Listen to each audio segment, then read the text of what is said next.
Hello and welcome. This is Grant Hughes of Grant Hughes Investigates on YouTube. This channel evaluates all aspects of true crime. As you are aware, videos and live streams in this genre often discuss elements of crime that may be disturbing to some viewers. If necessary, take the precautions needed to avoid these feelings. Factual information related to cases is the key to fostering rational true crime discussions. Fortunately, you will find that here. Please hit the like button only once, share the video, and subscribe if you like my content. Thank you very much for watching.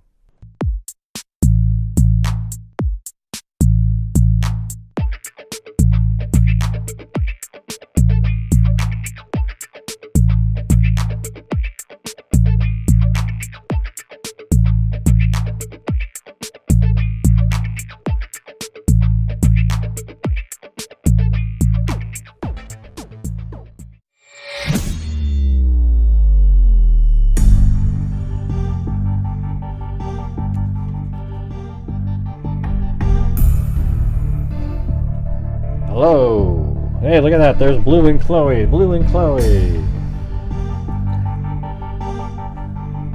Oh, guess I got glasses on here from earlier.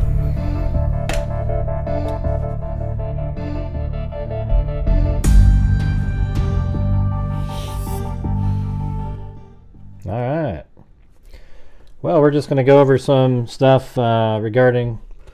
I mean, remember when the Stephen Stern's dad was interviewed by, well, he called for an interview with the investigators back in July, which was 4 months after all the other interviews that everybody did, and they were trying to suggest that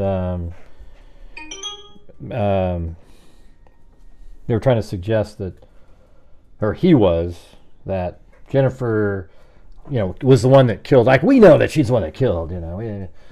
And by the time it was over, the detectives pretty much told him point blank that they don't think she had anything to do with anything. All right, just like the ex-husband. Now, the parents apparently, because everybody keeps typing it in, did some sort of an interview out there with probably a channel that probably went after Jennifer over and over and over again, because somebody like that wouldn't go on my show, because I don't defend... I'm not going after a secondary suspect to help support the parents of Stephen Stern's. I think Stephen Stern's parents, the mother specifically, they knew of his behavior for a long time. So if they're out there telling people that they had no idea that Stephen Stern's was like that, it doesn't sound like it's the truth whatsoever, since one of the roommates was paid off. According to the roommate, they were paid off by Stephen Stern's mom. All right, there you go. What do you mean it says live? I'm not on the other one. Yeah, I know the other one. You know, if you don't change the code in here, it goes out, and I'm not sure why it automatically streamed over there, but it is what it is. You know, I'm over here. This is where I'm at. The other one, there's no live stream on the other channel. I know what I'm doing. I just didn't change the code. There's a big long code you got to change. I'll just go over there and turn it off if it still looks like it's doing something.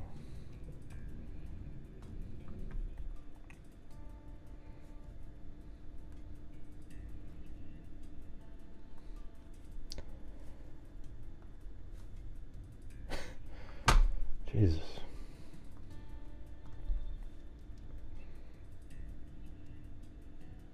Oh, that's crazy. Yeah, so it's set to do automatically. That's nuts. All right. I don't see anything live over there at this point. So there's nothing going. There's nothing over there. I'm not sure what you guys are talking about. I mean, I know that it went there originally, but there was nothing set up or anything. No stream, nothing. What do you mean, what are we watching? What friends? I'm confused, man. I'm just totally confused. What are we watching? Well, you're watching a channel called Grant Hughes Investigates, all right?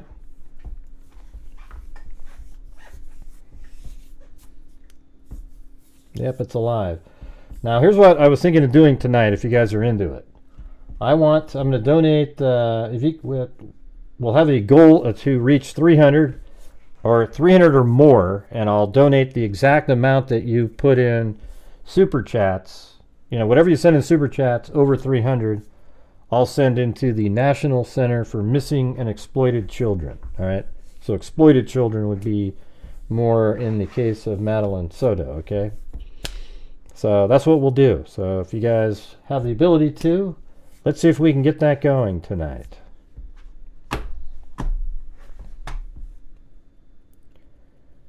Isn't that what? No, I'm not talking about Stefan's friend at all. I was talking about the stepdad and the parents. You know, when the father went there to discuss stuff with the police, they told him that she had nothing to do with anything. All right. Now, some idiot at the beginning of the show, they literally typed in, they said, what was that damn stupid comment?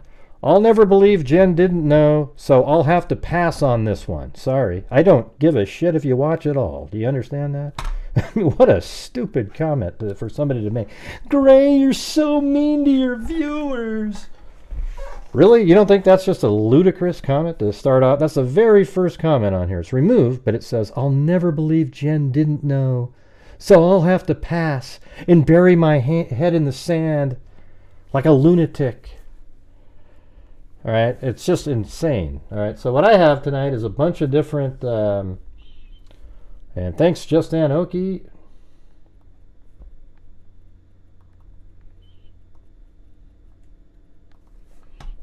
Let's see.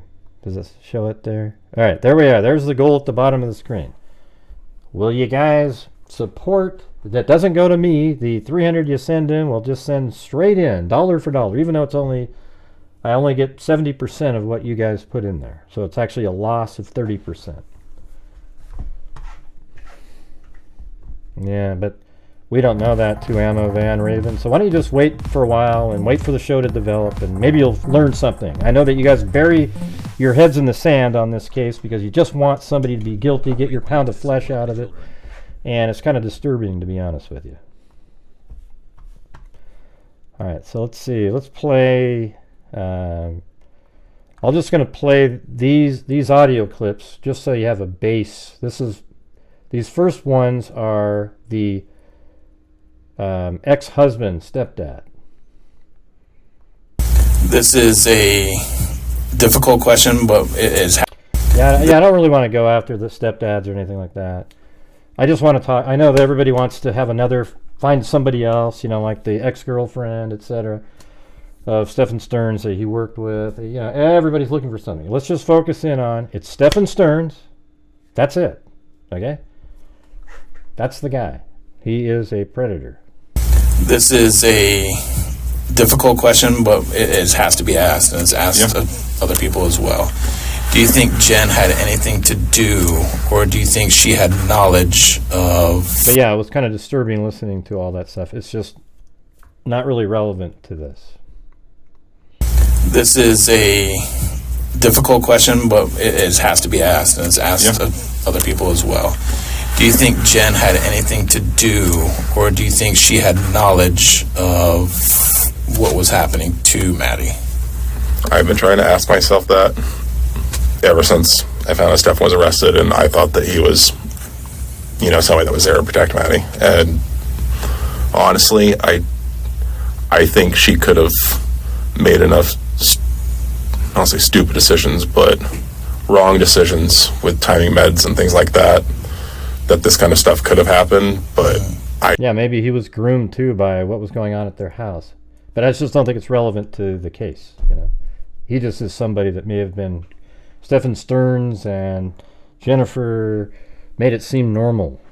I don't know. This is a difficult question, but Steph was arrested, and I thought that he was, you know, somebody that was there to protect Maddie. And honestly, I think she could have made enough, I don't say stupid decisions, but wrong decisions with timing meds and things like that, that this kind of stuff could have happened. But I don't think there's any way she would have deliberately known, or if she had known, wouldn't have tried to get her out, you know, of that situation. Like, she has family she can go to. She has friends like me and other places that she knows she can go to another state to escape someone. I felt like if she really felt like she was a danger, she would have gotten out. Yeah, and then here's this part. She kind of seems a little muted most days. She didn't know, Sherry. Okay? She didn't know. Oh my God, Jen knew! The fact that she made the Woody Allen reference. Oh my God. How many of you are going to jump on that Woody Allen reference as the quintessential, oh my God, that means she knew. No, it doesn't mean that. It means that she heard about a Woody Allen scenario, and like another single mother, you might be thinking, man, I'm always worried about something like that. Geez, look at, what the hell's Chloe doing up there, you guys? Holy shit. What in the hell's going on over here? Holy crap. We got to check that out for a minute. Whoa. Blue's like, do you mind? Can I come back over? Oh my God, did you see that? Holy crap. Oh, Jesus. That's wild.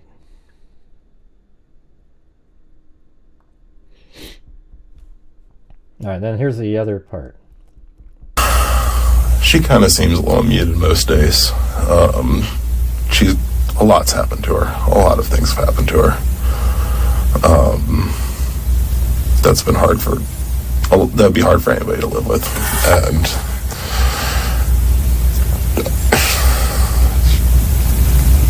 sometimes she gets excited about things, you know. Hey, Karen, would you mind not bringing that up over and over and over and over and over and over again?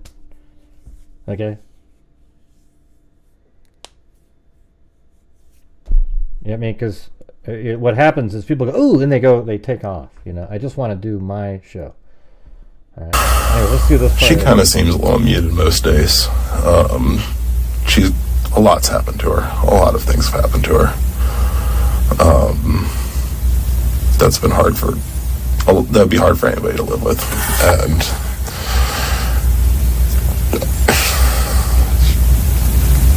sometimes she gets excited about things, you know. She definitely gets sad about things. She doesn't seem as outward with her emotions. You have to like look at. Okay, so for all the people that keep saying it's Jen, are you listening to this stuff right here? It's really clear. This is the the ex-husband, stepdad. He knows her better than everybody, and he doesn't think so, okay, at all. Because he's looking at her, and he knows how she was with her mental illness. Sad about things. She doesn't seem as outward with her emotions. You have to like look at her, but you can see like inside, like sometimes she's torn and she's damaged, but the medications make it so you can't see it in her. Like, she doesn't show it as much as like another person would sometimes, but like when you know her, you can see it inside of her. You can. Okay, so for all of you people out there that always talk a big game, let's try to raise $300 tonight. I'll send it directly on air to the National Center for Missing and Exploited Children in Maddie's honor. Okay, so that's what our goal is. It's on the screen. Put it on this one right here. Or it's on one of these screens. I don't remember where I put it now. This one. Here we go. Right there. So can we try to get to that goal tonight for that purpose? That would be great. You can see how angry try to make she is. It you know, she sometimes looks calm. And it's just one of those things, like once you know somebody for so long, like you can tell some stuff about them. But do you think her reactions have been genuine? I think so. I think she's just like really medicating herself right now to get through it, and therefore she's really seeming really numb right now. But yeah, I keep seeing her break down and how sad she's been, and I feel it's legitimate, but I don't know if it's my own personal involvement with Maddie and my love for her that I don't think anybody else of that could have that capability of not loving Maddie. You know, I mean, it's my own naivety. Thanks, but Karen. My heart doesn't tell me that. But again, not a professional. Yeah, so he hasn't seen it all. And then this was March 5th, and then 4 months later, the father of Stephen Stearns called for a meeting, and he met with the same detective, everybody, same guy, and here's what the responses are. To my investigation in the narrative, it did not appear to be that way, that they were working together. Okay. Because I will tell you this, we have spent months, thousands of hours. Now you hear that? Months, thousands of hours. And those are the 4 months in between, you see? Because at that time, people were still looking for that. Hours, literally going line by line through his phone and her phone, and there is nothing to suggest that theory, that they were working together. Could they be working independent? Well, Stefan was working independent. I can tell you that, yes. Okay, so he was involved in the criminal enterprise. Well, I don't want to say criminal enterprise, but the stuff that was found on his phone pretty much painted the picture of the whole case. Okay. There you go. And then, even later in that interview, Any reason to believe that Jennifer was aware or not aware of this going on? We don't believe she was aware. Anything prior to that with anybody else? From Stefan or Yeah, Stefan, yeah. not that we know of. We're clueless how this could have started and why. You know, we asked him, yeah, Debbie I did. don't think you're clueless, because there was an incident where he was recording a roommate, girlfriend, and he was paid off to stay quiet, according to the roommate, Chase, who called in. Okay, so I'm not really sure whether they had no idea, they weren't aware, anything like that. Doesn't make a lot of sense. Any reason to believe that Jennifer, any history of, certainly not from us, but from by somebody else, and he said no. Yeah, so why is there still a question out there? First of all, you had the step-husband, or the step-dad and ex-husband say, hey, nope, that's just how she is right there. The medications, he could see how maybe her being medicated created a situation where she wasn't doing all the right things. Because Jennifer spent a lot of time on her own self-preservation about her mental ability, her mental state. And that's just the way it is in situations like that. I mean, it's crazy. You might go, well, she should put her kid first. Well, how do you do that when your brain isn't working right? Thanks, Tito. And Julie Cole. So we're moving on up in there. Our goal is tonight, with everybody out there, if you want to really try to make a difference when you're following true crime all the time, is we're going to send in $300 or more. Whatever you guys send in super chats, I'm sending in to the National Center for Missing and Exploited Children. All right? So let's get moving here. I mean, it's a little wild how everyone's like, yeah, great, ooh. Oh, but I'm not going to try to help make a difference. Let's do it. All right? Thanks. Where is the...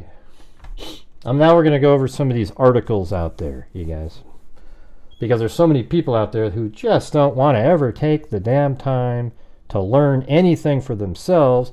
They just hang around in their little Facebook groups and other YouTube channels who just sit there trashing people over and over and over and over again because it's fun and neato and it's cool and you can feel better about yourselves.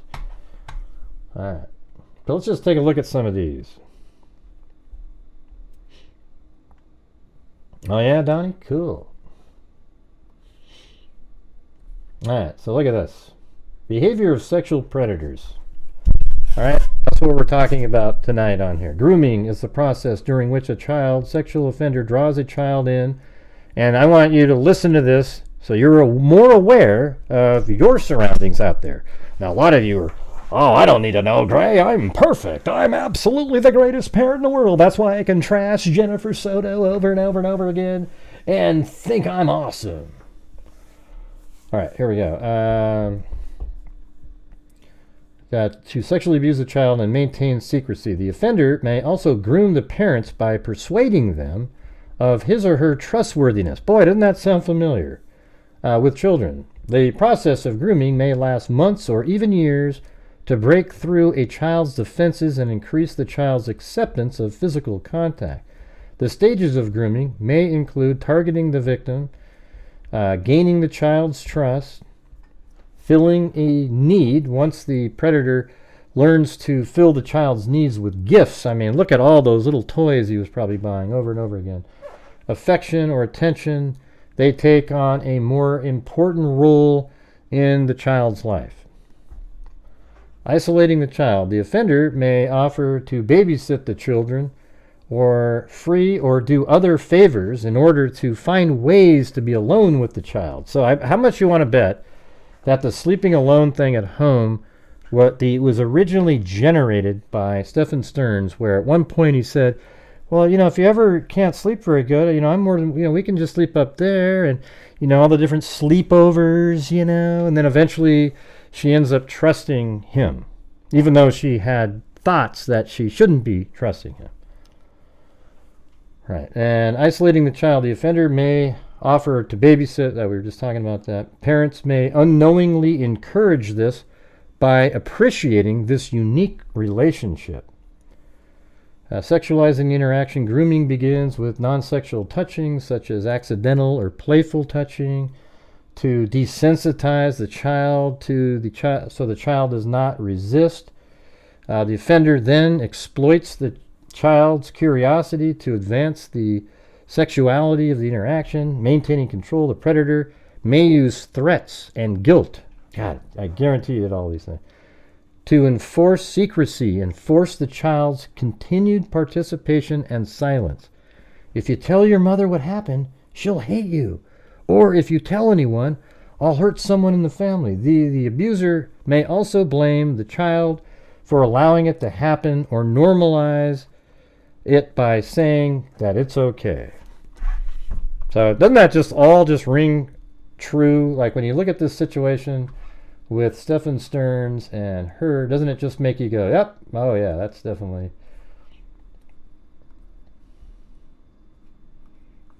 All right, so we got, thanks Paulette, Leonard, and Catherine on PayPal there. All right, you guys, try to make a difference. We're trying to raise $300 to send to National Center for Missing and Exploited Children. We have, watching right now, 328 people. I'm sure you guys can all find at least $1 to send in to the charity. Don't you agree? It's pretty simple. All right, let's go through this one now. Signs of grooming children or teenagers for sexual abuse can be like, let's see, compliments. You should be a model. I can make that happen. Gifts. Here's a phone so we can talk all the time. Emotional support. No one understands you like I do. Attention. Man, if you were my kid, I'd hang out with you all the time. This approach is especially effective when a child isn't getting enough positive attention at home. Let's go to the city for the weekend. Excitement. The grooming of adults, a parent or guardian, can look like an individual being super helpful. Here we go. I'll watch your kids so you can enjoy a girls' night out.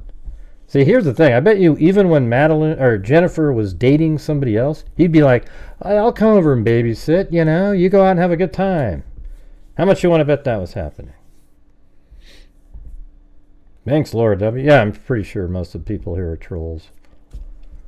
But anyways, on this channel, we try to make a difference out there, okay? So if you're looking over here at this screen, right here, we've given, from the income from the channel, $212,815 to charity. Nick Meck's been a huge beneficiary of that.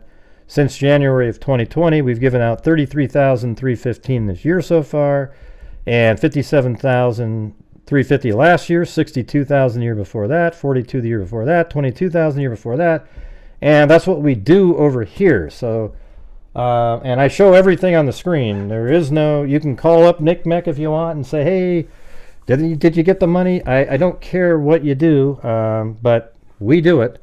So I'm asking you guys to try to make a difference tonight. All right? So whatever we get up to in here, That's what I'll send in. 300 is, I'm hoping to get there. But lately it seems like it's even difficult just on our normal night. Let's just try to make it happen, you guys. Have a few drinks and get happy, you know. Jesus. Hey, thanks, Laura W. and NG. We're currently at like 45.94 in here. According to the WebMD, while some sexual predators attempt to exploit adult victims, many are child sexual predators. These abusers have a distinct sexual preference for children. Yeah. The grooming of adults want to see more potential signs. Let's see. Predators also assist one another big time. Experts in child protection industry tell of chat rooms on the dark web. Hey, isn't that like kind of like Telegram using the encrypted? It's not on the dark web, but it's, you know, you could think of it like that, where child predators trade tips and tricks to help one another problem solve, often for specific challenges such as, there's a new family in my neighborhood, cute kids, but the dad's super protective. The girl I want to start grooming is never alone. There are always tons of people at his house. What can I do? Right? And documents exist sharing dozens of child predators' how-to tips. I'm not going to read those. Hey, thanks. Raw time now. Let's see, the image. Let's see. All these devious individuals, male, female, are determined to get at your child for a variety of reasons. So they can obtain sexually explicit photos and videos of the child. Yeah, I kind of wonder if that's what Stearns was doing. To give away, trade, or sell to like-minded individuals. Hey, everybody. Doesn't that sound like Stefan Stearns? He was out there on Telegram that very same night at 11:49. What was he doing on there? Did he actually try to make a ton of money on the last one where he actually kills a child and maybe filmed the whole damn thing and put it on the web? Who knows? Let's see. To engage in sexually abusive in order to sexually traffic them, as you might expect. How can parents, grandparents, educators, etc. protect against predators trying to groom? April has been named National Child Abuse Prevention Month, but to me, every month is Child Abuse Prevention Month. Email me here if you'd like to. Okay, so this is like, I'm going to go to the next articles. That's more of like kind of like a blog kind of thing.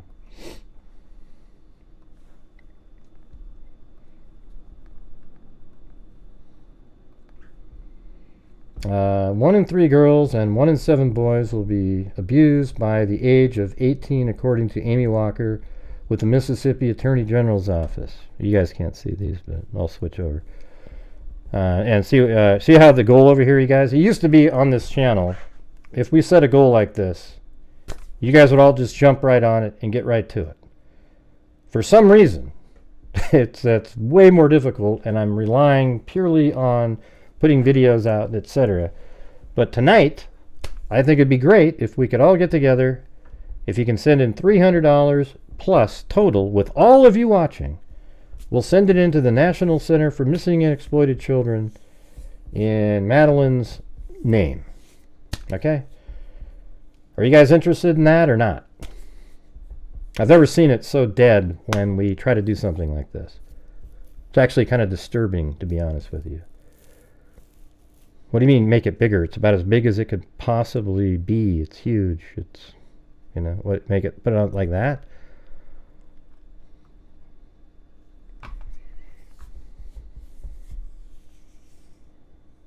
I don't know what you're talking about. Believe 1121. Hey, Yorkshire Tea. I haven't noticed other channels streaming those 2 interviews. What interviews? You haven't noticed other channels streaming those 2 interviews. Oh yeah, they don't want to. They don't want to put out the interviews that show a whole different side. It's sort of it's counter to their belief system. And thank you, Kathleen, on PayPal.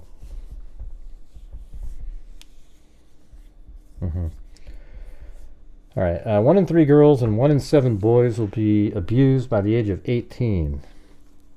So it sounds like young girls are more at risk. According to Amy Walker with the Mississippi Attorney General's office, only 1 in 10 of those children will report the abuse, she said. But before they begin grooming a child, many predators first groom the parents. I mean, this is what I keep trying to tell you guys. A lot of people just don't want to listen. I do have a Cash App. I don't know if it's underneath the links thing or... I mean, is it not working? Yeah, I think I have it on the thing. Yeah. So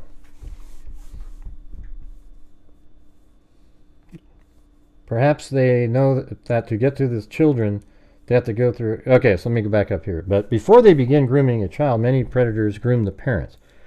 Perhaps they know that to get access to these children, they have to go through the parents, and the best way to get through the parents is to get their permission, Walker said.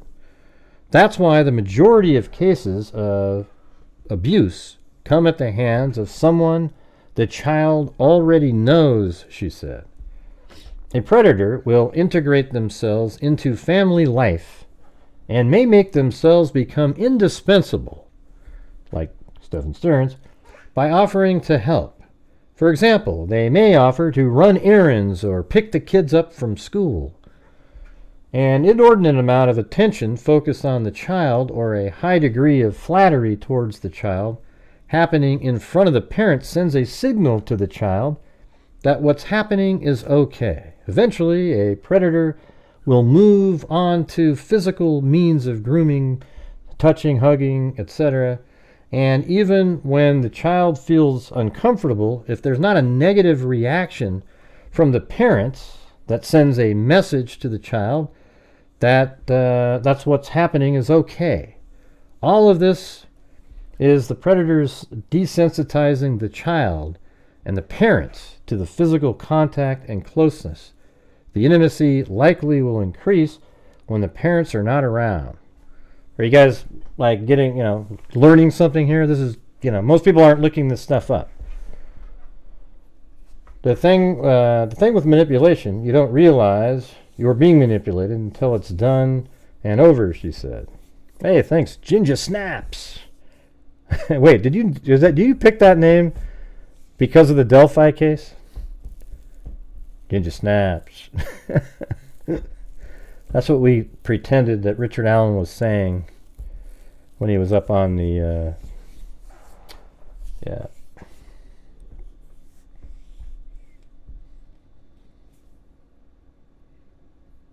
Yeah, there's people like I won't get a big crowd because the people who hate Jennifer, they aren't going to listen because they don't want something to create cognitive dissonance in them.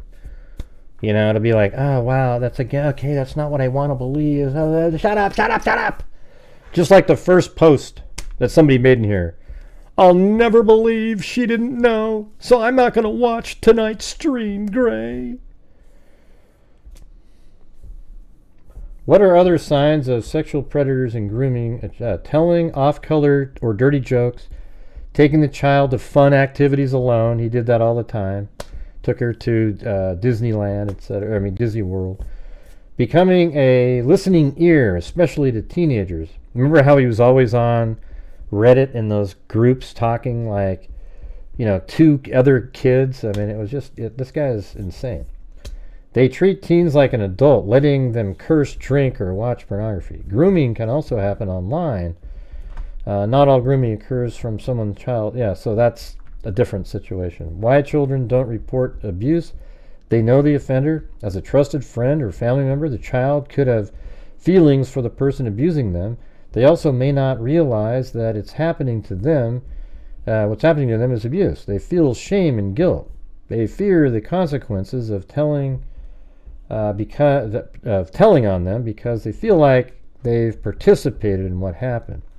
They're scared they won't be believed. They don't want to burden their family. Depending on their age, some children lack the vocabulary to explain the abuse. So in this case, Madeline Soto said nothing to any friends other family members, to her mother. She said nothing. And I think Stephen Stearns obviously deployed some of these techniques out there, don't you think? Seems pretty obvious. You know, giving gifts and perhaps many of the time she was actually under the influence of some kind of drugs. Not really know. But you guys, if you're stepping in here late, we're trying to raise $300 minimum tonight to send to the National Center for Missing and Exploited Children. If you could all help out a little bit, that'd be great.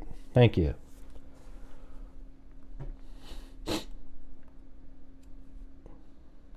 And thanks, Shamerica,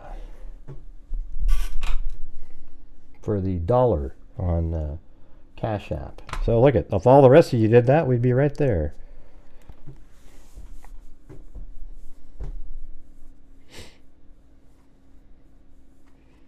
Yeah, but it wasn't really quite like that, user 13. It was more like the way she worded it. It wasn't quite the way you're saying it. Thank you, Donna Buchanan.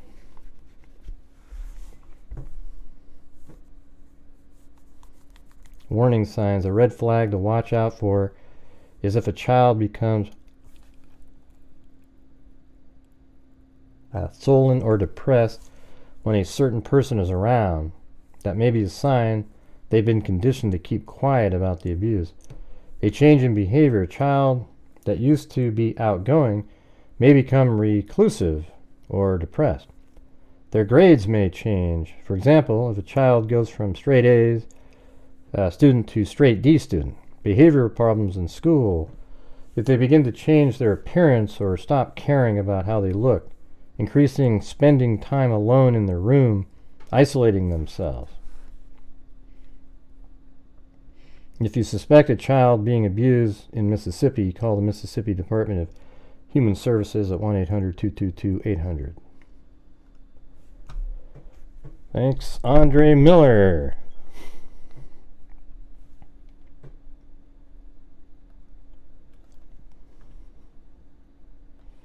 All right, here's another sort of a PDF file.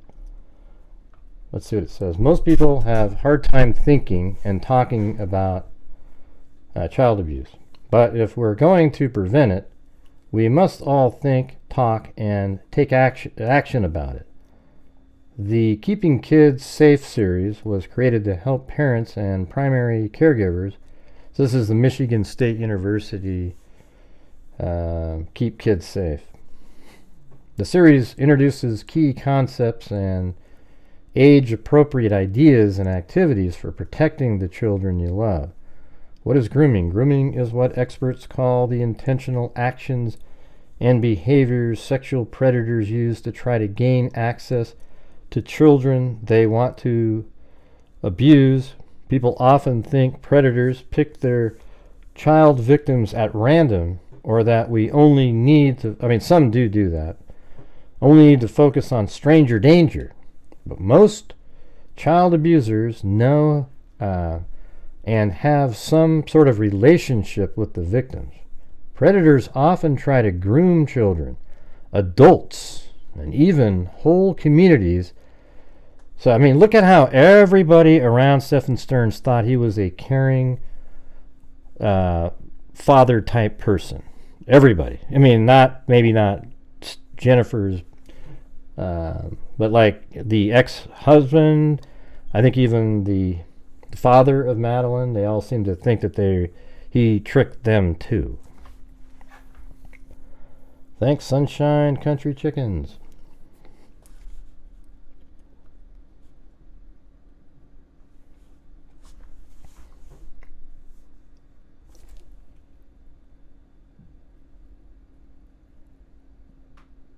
Yeah, I bit my tongue. Kind of hurts.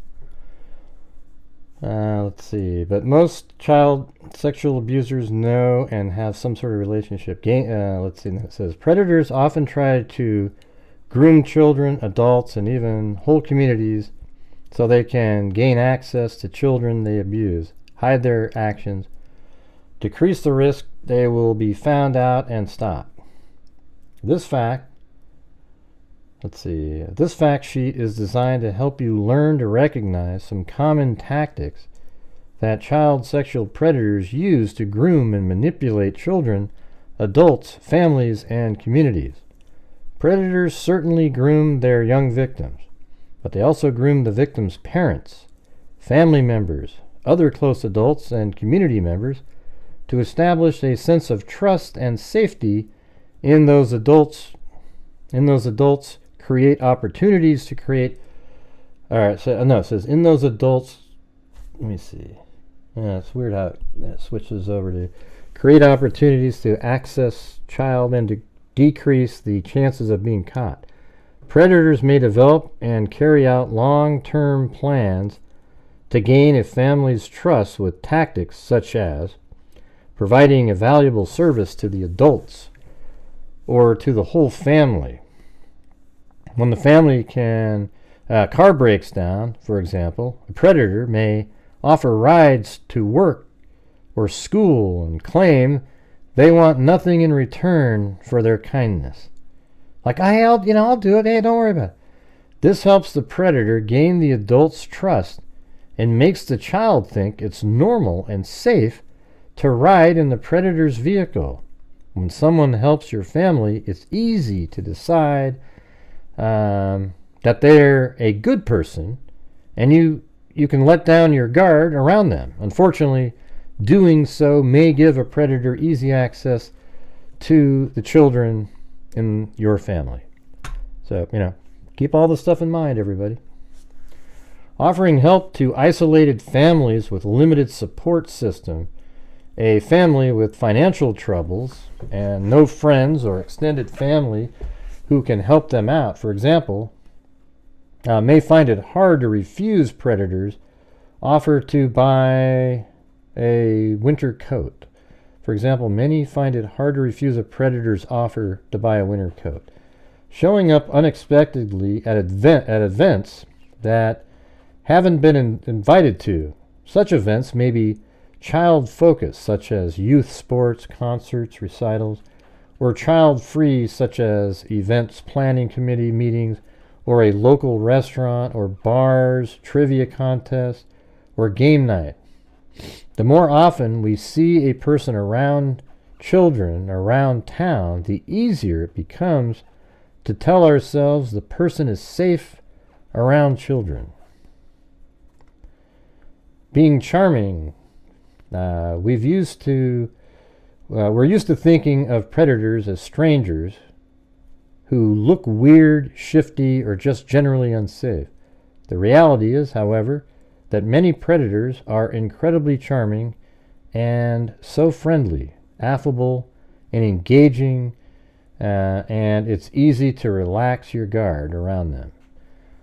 When you notice charming person, you tell yourself charm is a noun and a verb that a person who, you tell yourself, I guess they're just explaining. Charm is a noun and a verb. That person who is behaving in such a charming way is trying to charm me. Then ask yourself why. Being actively involved in the community, predators often try to establish reputations as productive, respected, and trustworthy community members.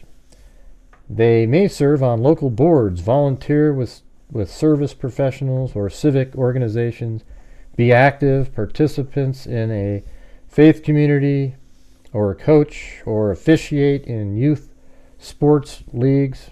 These activities help them build rapport, support, and trust in the community and give them access to children.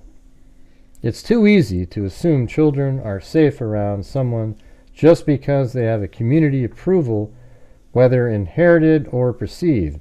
Inherited or perceived community approval may lead us to trust someone we don't know because they're trusted by another person we know and trust.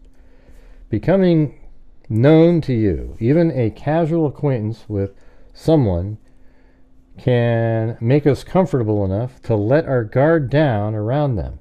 Predators not only look for chances to be helpful to families, they also try to become familiar enough faces that familiar. Let's see, what does it say? Become familiar enough faces that adults recognize and trust them. And thank you, Deborah, on Cash App, and I think it's like P or Diane, maybe. But anyways, you guys, we're trying to reach a goal here tonight. You see the bar on the bottom left right there? I think that's almost disgraceful how low that is when we're trying to. Tonight is a night where I'm going to match what you're sending in at a loss of 30%, okay? So whatever the dollar number is there, that's what I'll be doing.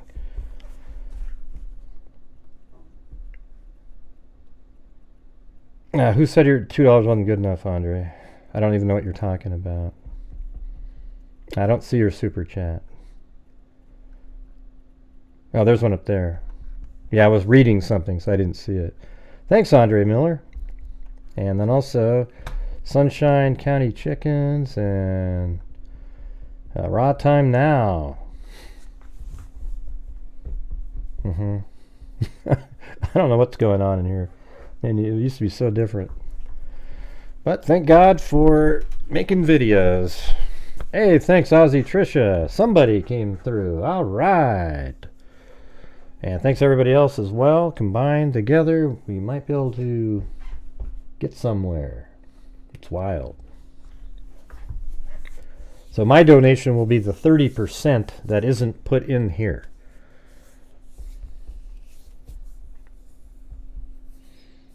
And thank you so much. Appreciate it. It hasn't kicked in over there yet.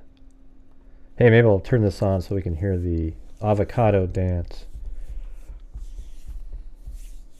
So what are you guys thinking about all this? Doesn't this just absolutely ooze Stephen Stearns and what he was doing? Right? And Madeline and Jennifer is a struggling mom who has multiple mental conditions, and Stephen Stearns absolutely preyed upon her, on Jennifer, because of how she was. And I mean, it's just absolutely obvious, crystal clear. Now, you might think that you're a mom that just never would have happened to or thought about, and you're probably right. I don't think it's really, I mean, it's common in terms of numbers, but like in terms of a percentage of a population, I don't think it's that huge where a mother, I mean, when you're reading this, it sounds like a lot of the predators groomed the parents, and they just didn't have any idea.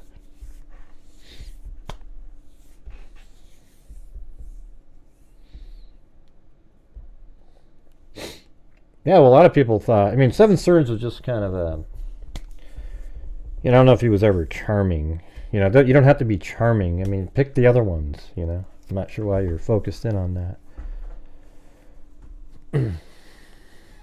God, you guys are way behind. Look how slow that last super chat is to kick in over there. It's crazy. It'll show up in a minute though, I think. At one point the parents would catch on. Yeah, but they don't. See, that's why they're productive. That's just the way it is. It's kind of weird. Hey, thanks, Donna Buchanan. There we go. We might be able to get there now. It's just wild how so many people are so interested in the case, but can't figure out a way to get going when we're trying to make an actual difference. I don't know. I think Stephen Stearns he's just what he is. He's been doing it his whole life and probably perfected it, or learned how to do it on those online, and for 7 years has been working up to it, and we still don't know what the actual reason why he killed Madeline, but I think it might be that he perhaps found out that she was pregnant, or thought she was pregnant. Anyways, we're at 186 right now. It doesn't show up on the stream goal for some reason currently, but let's see. And we're also, yeah. Ding, ding, ding. Oh, now it's coming in, I think.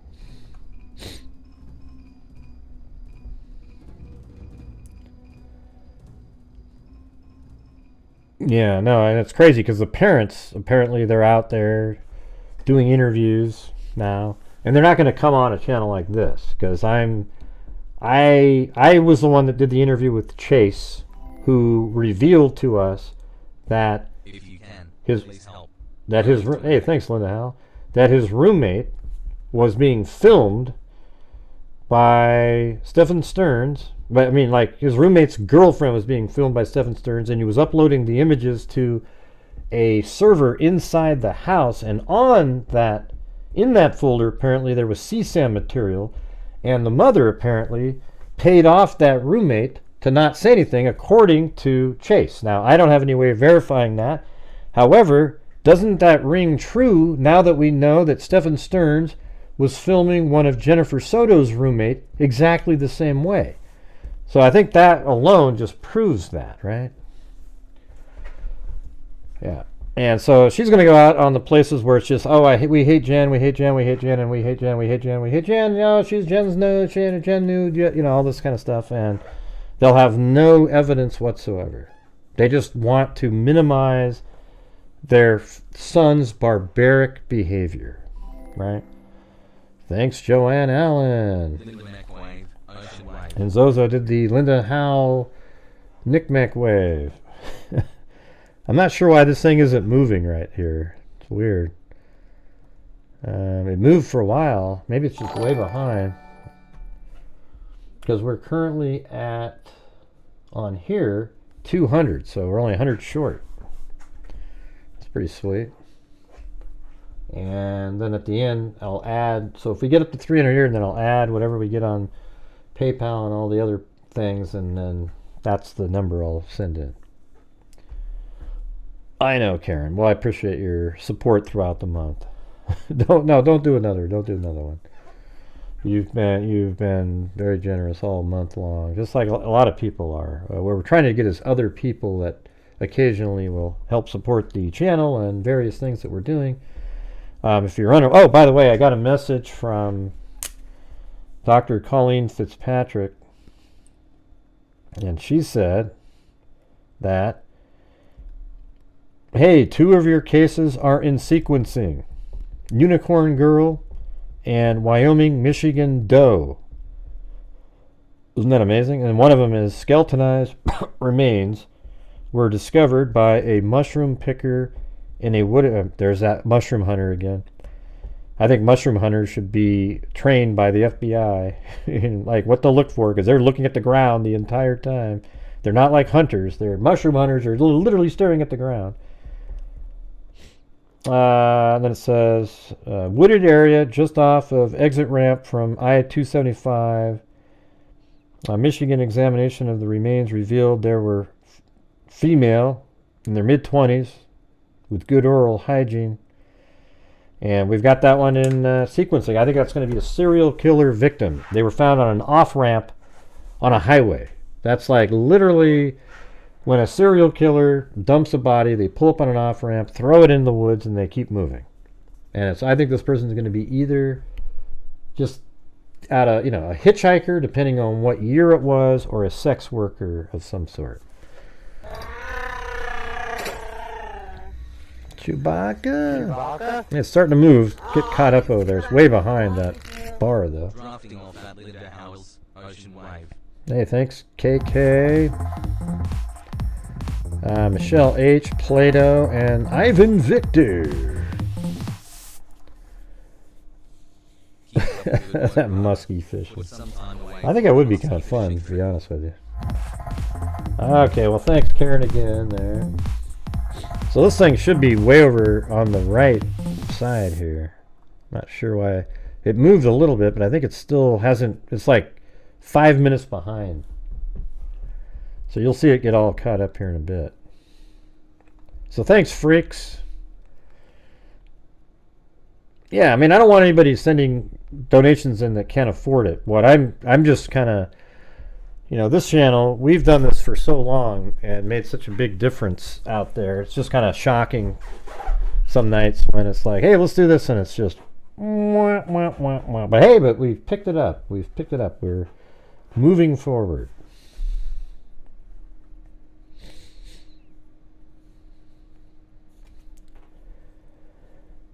And Pink Diamond. Thank you. That's just a case, Karen. Jane Doe. Yeah, so we if you're unaware, on this channel, we've put probably $92,000 at minimum into a fund for use by Identifinders International, and we use it to for identifying Jane and John Does. We pay for it. They do the genealogy work, and then they inform the families, etc., or they continue investigation. So I think that's probably one of the more valuable things that we've done. We've done many. I think we've solved 6 or 7 cases now, and got 3 more in the works currently. One of them's a torso, and then that was crazy because that one, using my mapping skills, just to throw out a randomness of it. Now there was one photograph in the newspaper of a cemetery, the photo of the casket being put into the ground, and that's it. And we had the name of the cemetery in the middle of nowhere. And just by looking at the pictures, and even though it was 40 or I think like 50 years ago, we were able to look at maybe a building or a house in the background. I was able to kind of line it up. And they were able to find the casket based on the map research we were doing. Pretty sweet, huh? Hey, thanks, Jake P. Why would you send what text messages? Why would Jennifer Soto send those text messages? Which one? Which one are you talking about? Why wouldn't she send a text message? You mean the one that said... here's the truth, though. You mean the one that said something about she's not sleeping in the room, I can't risk it, that one? Well, guess what?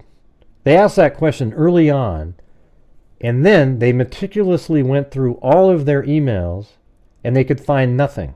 So that obviously didn't mean anything, right? Like there wasn't it wasn't the meaning that we kind of, whoa, wow, what did he send for her to respond like that? And then what was his response back? It didn't mean anything, obviously, because if it did, they'd have something, right? Thanks, Karen. Again, Karen. Man, that thing is just never going to get caught up. We are at 234.36 right now.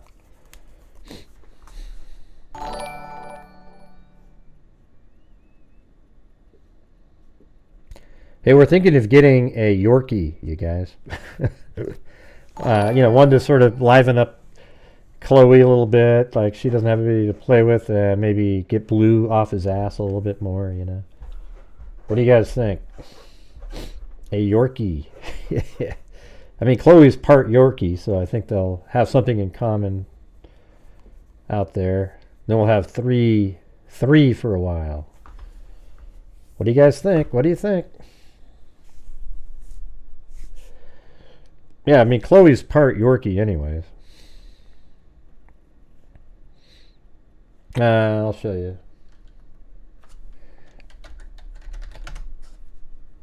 No, kind of this one right here, these guys. They look like that. So you can see that's part Chloe. Can't you see Chloe in there? Just, like, look at that. That's Chloe, right? It's just half of what she is. All right? I think they're awesome. Yeah, so I think that'd be cool. I guess apparently there's one that's available that Chris might go get. We'll see. She's the dog finder, though. She found Blue and Chloe, which turned out to be basically like the 2 greatest dogs I've ever had. I mean, they're awesome. Right, and Blue would like it, but except if the dog tried to play with Blue, he'd probably be like, get the hell out of my face. Yeah. All right, I got more to read on this stuff. Let's see what it says on there. Equip your child to lead the best life possible. Most parents' goals include keeping their child safe and equipping them to lead the best lives possible. This can seem like a daunting task. The best thing you can do for your child is to pay attention, be actively involved, and make informed decisions about things that could affect their safety. Even if these efforts seem scary or overwhelming, being prepared and vigilant are key steps in protecting your child and helping them build the skills. And the thing is, it seems like Jennifer was a little bit like that for years. And then eventually she ended up trusting him because she probably wasn't aware of the long game that these people play. And not only that, he was already abusing, 3 or 4 years prior to this.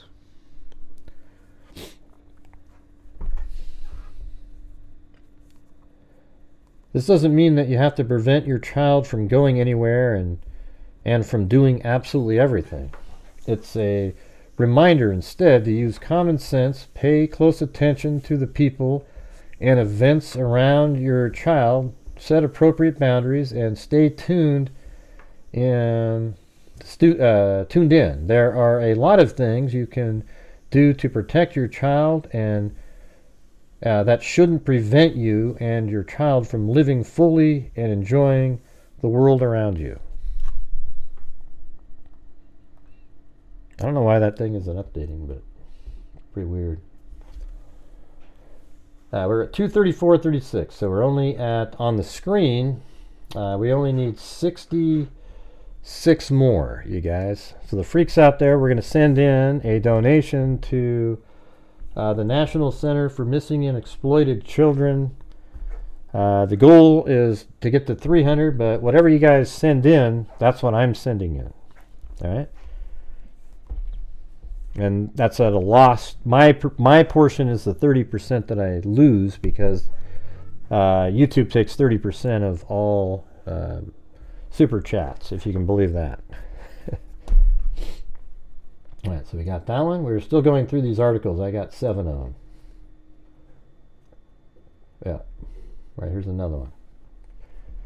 And I'm doing this because I think there's a lot of people out there that have just sort of cavalierly, jumped on this case and think they're just experts at everything. And of course, Jennifer Soto knew, and she is a killer and all this kind of crap. And yeah, you guys absolutely have no idea what the hell you're talking about. So what we're doing here is just showing how this actually works from the predator's side. All right. Hey, thanks, Shelley. And I understand people thinking those things, but now we have absolute comments made by the investigators, right? You have investigators that are literally saying that they can find absolutely nothing, and they believe she was not aware whatsoever of the abuse. Don't you get it? So at that point, why aren't you switching your minds over to, wow, I wonder what the hell Stephen Stearns was doing to convince people like that, because I surely wouldn't have been, So maybe if you listen a little bit, you might learn like what to look for, because you might be in a situation where they're, oh my God, I never thought that guy would,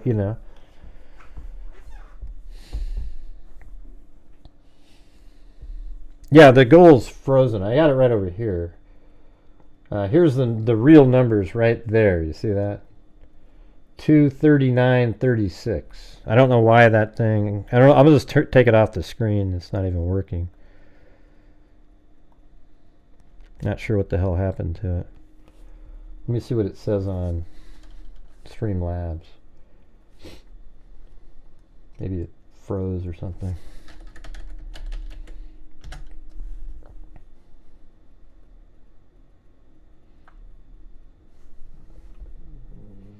Yeah, there goes my stomach.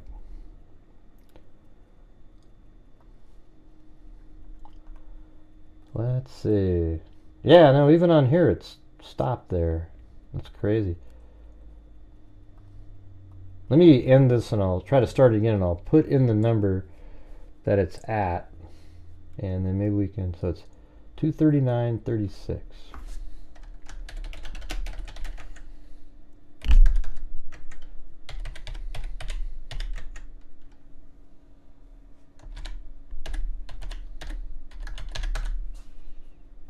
All right, is that gonna work?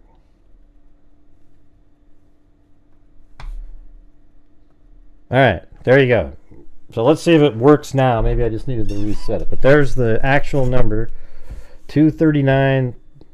So now we need $61 more on here, and then I'll add in whatever anybody sends on PayPal, etc.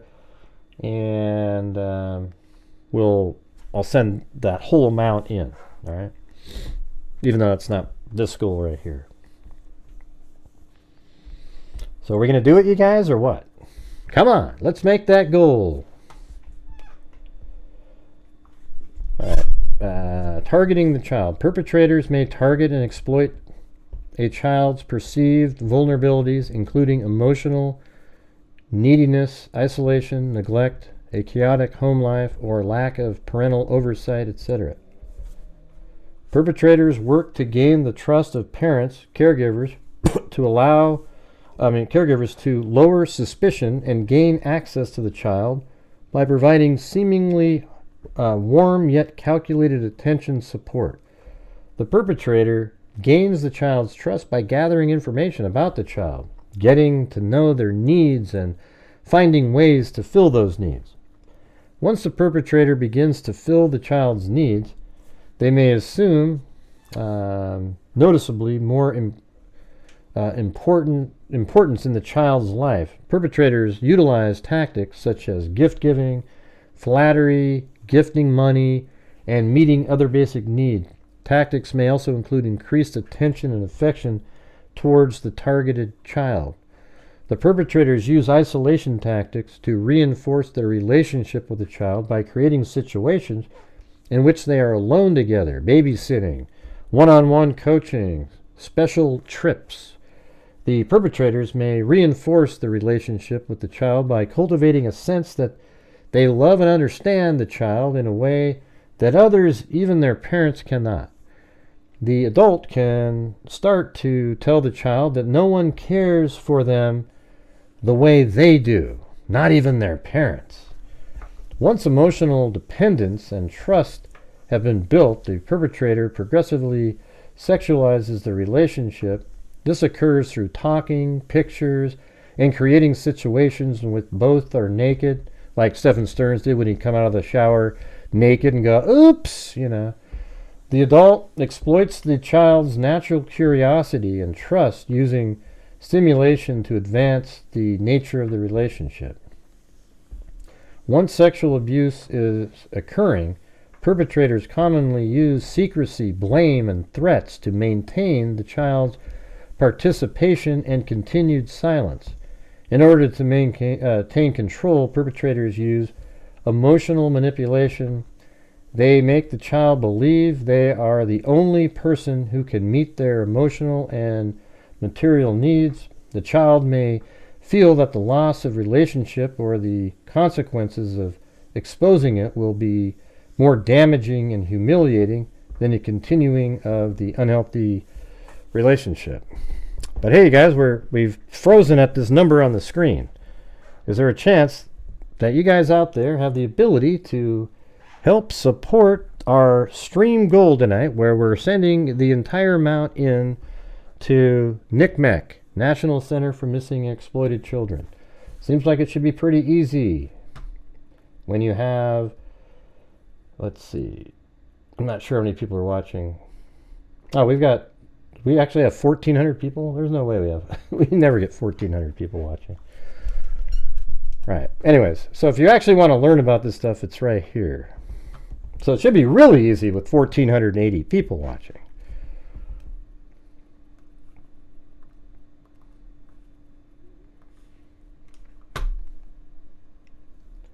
All right, here we go.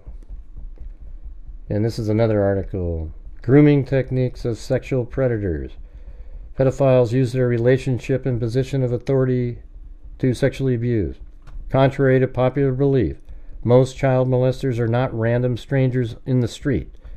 Most often, they are people who are close to the child in some way and who have known the child for a period of time. A relative, a friend of the family, a teacher, or a school camp counselor. As a result, pedophiles groom children by using their relationship and position of authority to abuse the child.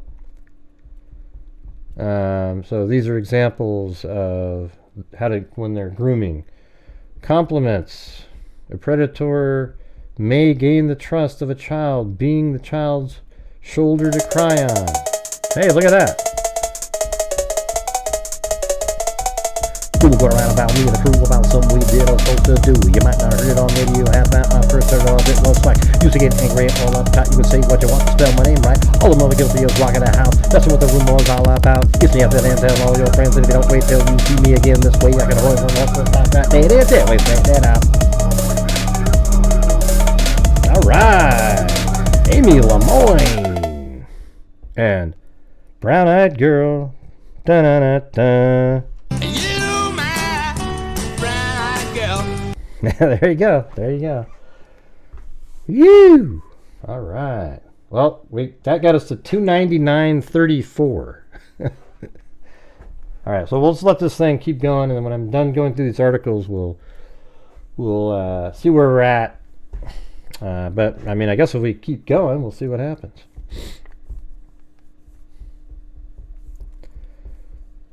All right, then it says, compliment. We already did the compliment. Slowly increasing the amount of physical contact, predators often try to desensitize the child before they attempt anything sexual. A predator may brush children's hair, accidentally bump into them, or massage their shoulder. Consequently, this innocent contact serves to gradually remove the child's inhibitions. Touching in the vicinity of parents. A predator may even become so bold as to touch a child covertly while in the parent's presence. The parent may not notice, and the child will come away thinking that their parents don't have a problem with the predator's touching. Isolation. Molesters often make up excuses to spend long periods of time alone. We've seen this in Stephen Stern's case with the child, and they are targeting especially situations where the child will need to change clothes or sleep. Oh, you mean your little sleepovers that you would have? Overnight trips and weekend getaways are excellent opportunities for a molester to get a child alone. More examples. Coercion. In the latter stage of childhood abuse, molesters may teach children that if they report the abuse, something terrible will happen. A predator may use emotional manipulation techniques, blackmail, you see that on the Telegram article that we read, punishment, or even threats against the child's family to secure the child's ongoing cooperation. Once a child is scared enough of potential consequences to avoid confessing to anyone, the molester has them under complete control. Shifting blame. Even as the predator threatens and coerces the child, they may try to persuade their victim that they are on the same team. Some molesters attempt to convince their victims, and welcome up there, is that Gray? Do you say Gray? Is that how you say it? Grey? Let's see. Some molesters attempt to convince their victims that they are part of the same conspiracy, that the child willingly entered into a physical relationship with the offender, or even initiated it. Oh, guess what? She started it. There you go.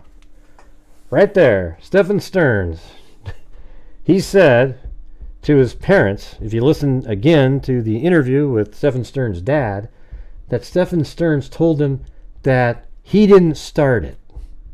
And there you go, right there. Doesn't that explain that? That the child willingly entered into a physical relationship with the offender, or even initiated it. Therefore, the impressionable child takes the blame for the abuse onto himself or herself. This results in further assurance that they will never report what happened to them. Telling dirty jokes, playing sex games, or showing pornography. Children are naturally curious. A predator might use that fact to their advantage by showing them pornographic materials, telling sexually explicit jokes or anecdotes, or even engaging in sexual games with the child. As a result, this serves to break down the child's inhibitions and make them more pliable. Engaging in trade.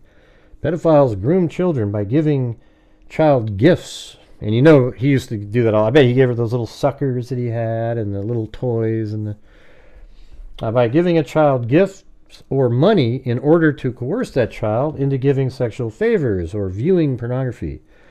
In the case of a teenager, the predator might offer to buy drugs or alcohol. The bottom line, pedophiles groom children to make them more amenable to being abused and less likely to confess to it, to bring the child totally under their control due to a combination of trickery, manipulation, coercion, isolation, and desensitization. It serves to convince children that what is happening is right and that the fault is theirs. In this way, predators ensure that they have a willing and compliant victim who is unlikely to ever tell parents or police what happened. Predators often seek out children who are already emotionally vulnerable and lonely kids who are ostracized by their peers, misunderstood by their parents. So I think, doesn't Madeline sort of fit into that?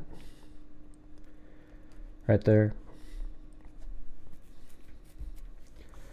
Steps to take if you suspect a pedophile is grooming children. Following your instincts. Don't keep your suspicions to yourself.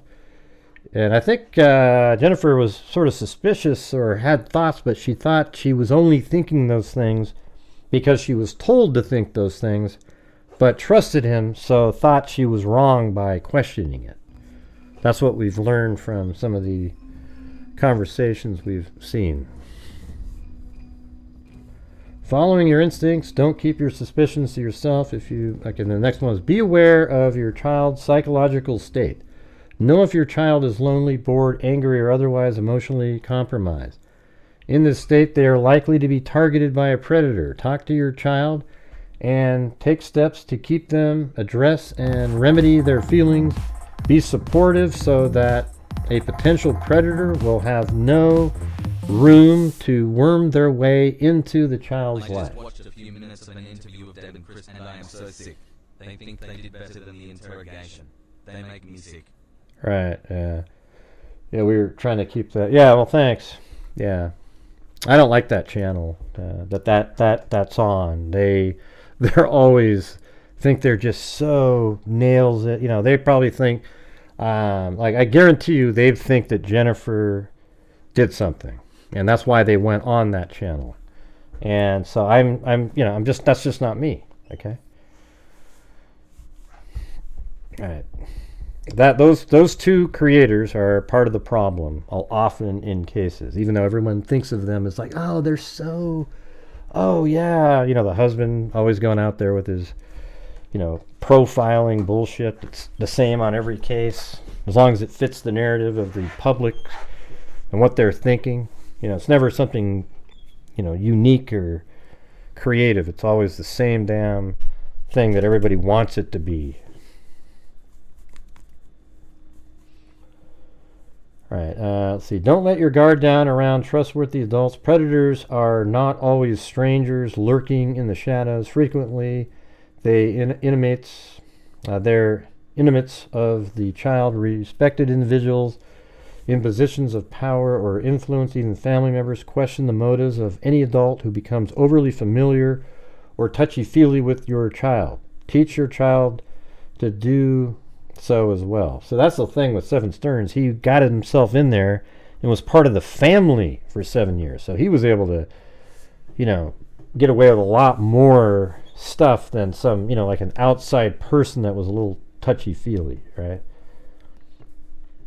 Know where your children are or who they are with and what they're doing. It's important for you to be aware of your child's whereabouts. If they're spending a suspiciously large amount of time alone or special time with another adult, or alone time with adult or special time with another adult, You have reason to be concerned. Consequently, encourage your child to tell you about the time they spend with other adults. Also, listen for anything that might confirm or disprove your suspicions. Additional steps to take.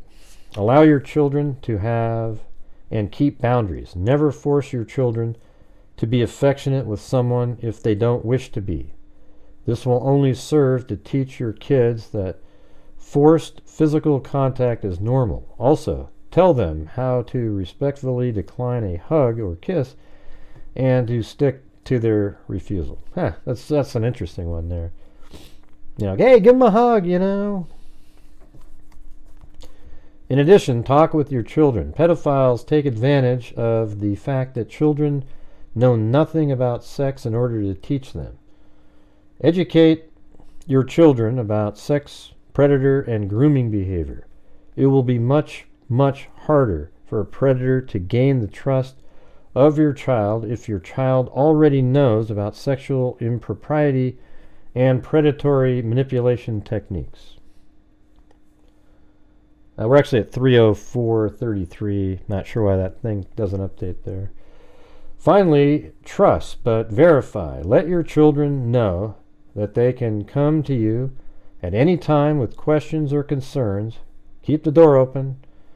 At the same time, be aware of your child's activities, especially online. Furthermore, monitor their email and text communications for incoming explicit materials. What do you do if your child is a victim? It says, if you suspect that your child is a victim of abuse, you should know your legal rights and options. And this is call the law firm of, I'll just give their plug since we read it, of Kerry Boscovich and Allard at 408-289-1417. All right, I think we've got one more here.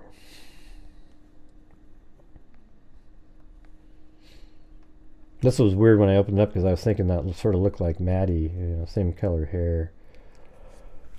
It says, it is crucial to note that child offenders groom both the child and the family. Do you get that, everybody? Did you hear that?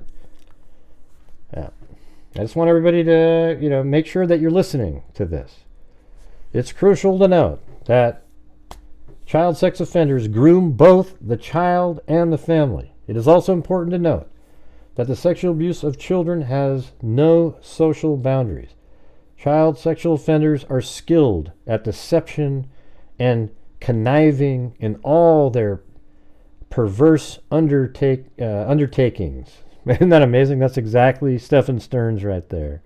I mean, that is him. They will always plan their sexual abuse of a child. In fact, they may plan and groom for a number of years, ding, ding, ding, ding, ding, before making sexual contact with the child. They will plan in detail how they will spend time with the family and the child, how they will get time alone with the child, and especially what threats they will use on the child in order for the abuse not to be revealed. Ensuring the child keeps the secret is of extreme importance to the offender. What part of this have we not heard in this investigation? I mean, I've heard every one of these things. Madeline didn't say a word to a friend, a family member, or her mother because Stephen Stearns did exactly these things. Stephen Stearns groomed Jennifer as well, okay? Choose a victim. So this is what they do. They choose a victim very carefully. They will test the child's reaction to touch. In fact, one male offender stated in an interview that he will firstly stroke a child's arm, and if they cuddle up closely and are receptive to the touch, then that child will be his next victim. They work very hard at being liked, even loved by the child and his or her family. God, isn't that exactly? For example, the abuser will often help the family out on short notice. Guess what? Didn't he just do that on this one? Wow, he came all the way down from Northport to show up after the birthday so that she could get a good night's sleep. I mean, isn't that amazing? That's exactly it right there.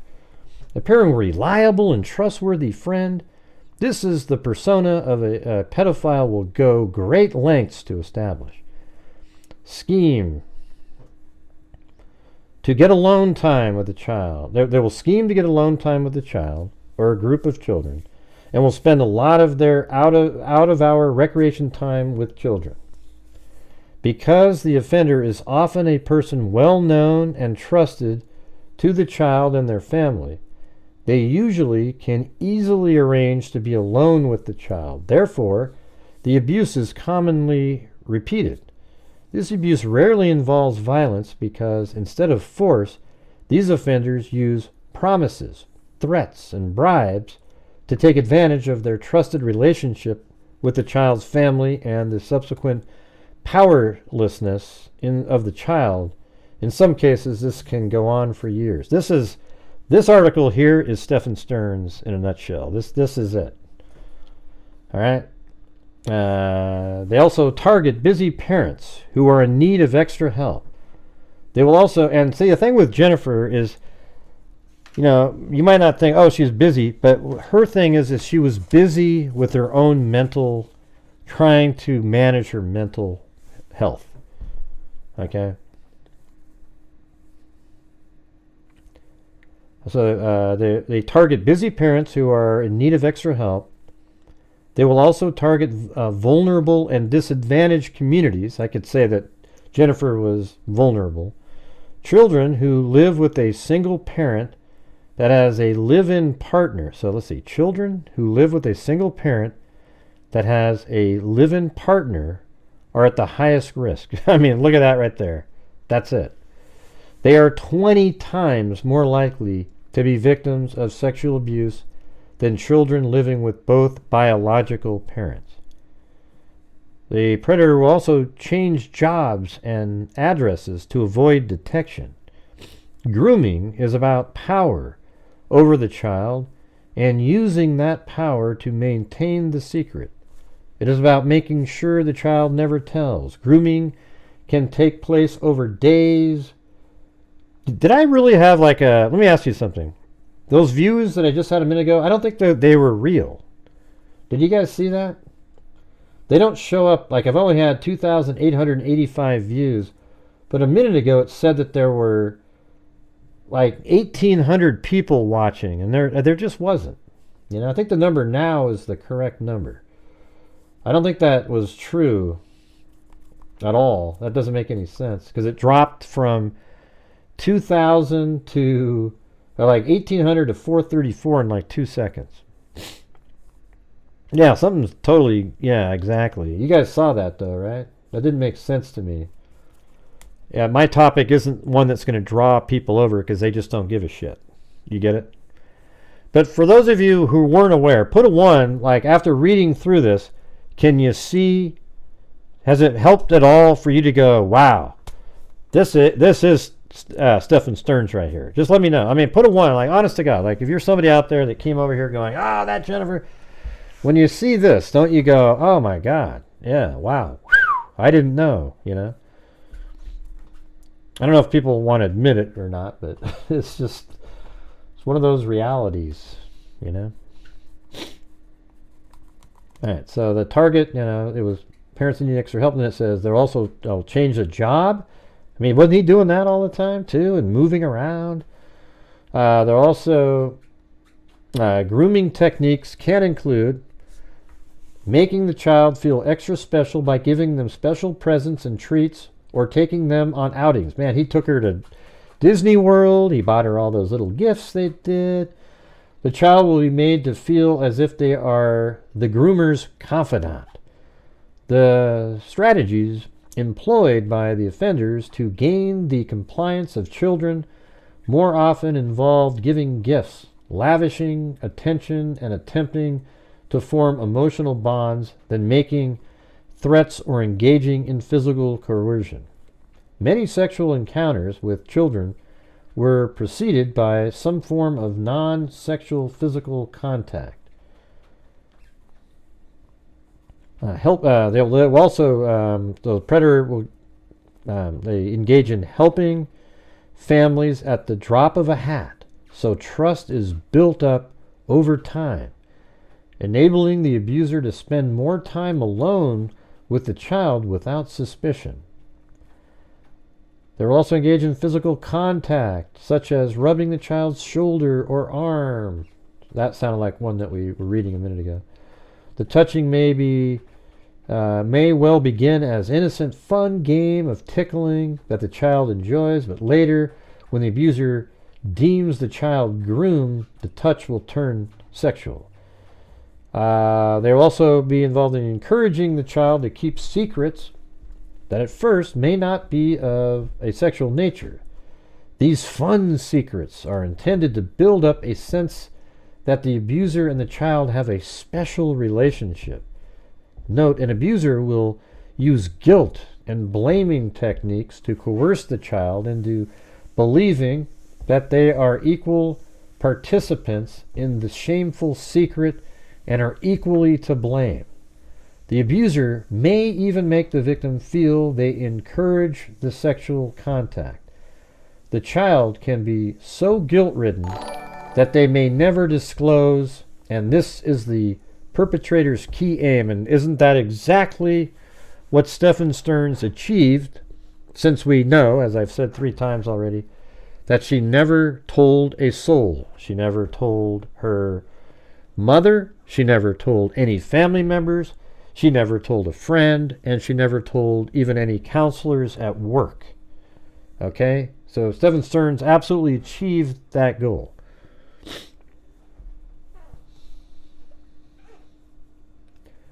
And they also they'll use threats and blackmail to ensure the child keeps the secret. Threats such as the child will go to jail if they tell, and they will never see their family again, that no one will believe them, and that they will be destroyed. And guess what? If she was pregnant, and that's why he did it, they would believe. See, that's the whole thing. That's why I've said since the beginning that his belief that she was pregnant, or that she actually was pregnant, was a reason.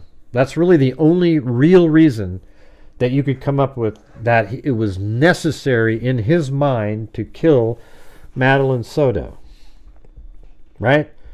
Any other thing, he probably thought he could talk his way out, make another threat, do this or that, the other thing. There's no out if she's pregnant. 0. Because somebody would ask, who's the father? It would lead back to him. Eventually, if she even had the child, it would be a DNA test that would lead back to him. He would be toast. Now, she was strangled to death. Let's see. The above information only reinforces why we must educate our children. Now, it says right here, the abuser will work very hard to ensure the child never tells.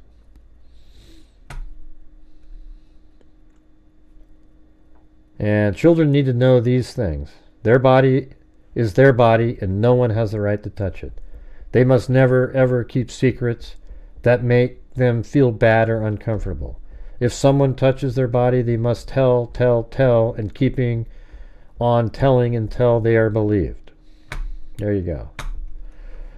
Well, there you go, you guys. I went through all the articles that I had, and I've read through some of these before. That's why I believe the things that I believe when I'm doing my show. I actually took the time to look into this before I went like, man, wow. But I already had a suspicion that Jennifer had nothing to do with anything, because I know how predators are just from covering true crime for, with a live show for about 7 years now. But when you read those articles, it just reinforces that your instincts are more likely correct. Now, obviously, 4 months after those initial interviews, the detective said, we do not believe she knew. Now, who knows if something will pop up in the future, and then we'll all jump on the same bandwagon. I just don't think she did, because there's still no information whatsoever. And we can play that part again.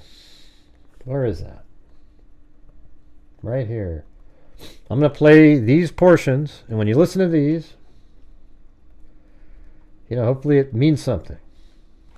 So this is the interview with the the stepdad of Jennifer, or of Madeline. I mean, the ex-husband, the stepdad of Madeline, and this was on March 5th. Okay, so here we go. This is a difficult question, but it has to be asked, and it's asked of other people as well. Do you think Jen had anything to do, or do you think she had knowledge of what was happening to Maddie? I've been trying to ask myself that ever since I found out Steph was arrested, and I thought that he was, somebody that was there to protect Maddie. And honestly, see, we know what we've learned too is that this stepdad also hung out with Stephen Stearns, and they played games together, and he was being groomed too. The stepdad was being groomed to believe that Stephen Stearns was there to protect Maddie. He just said that. Isn't that amazing? He didn't know that he was groomed, though. Look at these idiots. Do you just discuss anything or just ramble? Well, I've been discussing it the whole time, you idiot. That just means your brain doesn't work. Okay? Wow. Okay, here we go. This is a difficult question, but it has to be asked, and it's asked of other people as well.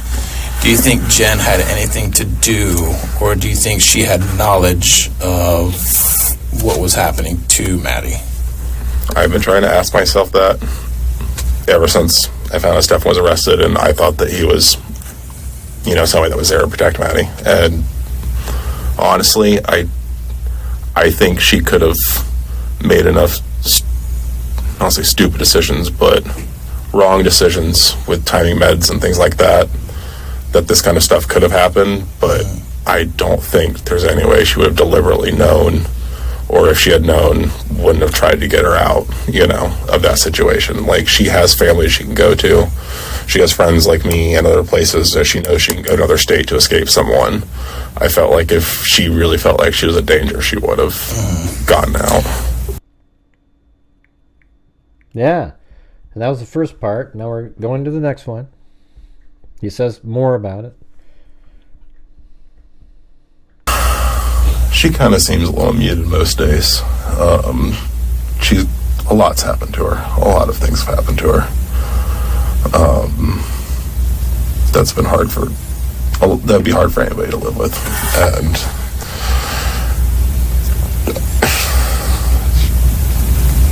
sometimes she gets excited about things, She definitely gets sad about things. She doesn't seem as outward with her emotions. You have to look at her, but you can see. This is what we've said the whole time, you guys. The drugs make her have that affect that she has when you're watching. It's just the reality of it. But it's weird how people don't want to see it that way.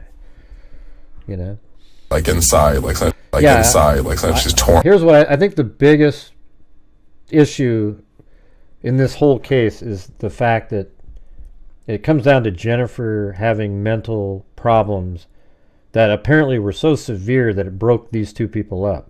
Because this guy, he sounds like he had his shit together. He knew what he was doing. He's actually he's a plumber. Those guys make a shitload of money. He had stuff going and it just wasn't working out, but he maintained a friendship and even still cared and loved Madeline over the years.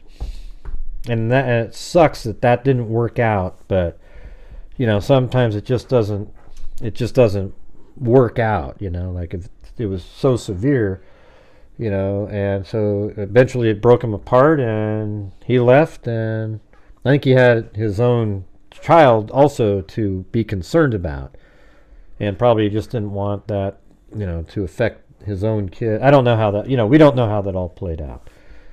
But obviously he seems like a good person, right? And he knows Jennifer better than anybody else, likely, especially the way she was then, than anybody else, other than maybe Stephen Stearns, who used those same issues to be a predator against Madeline. How disgusting is that? But you can see, inside, she's torn.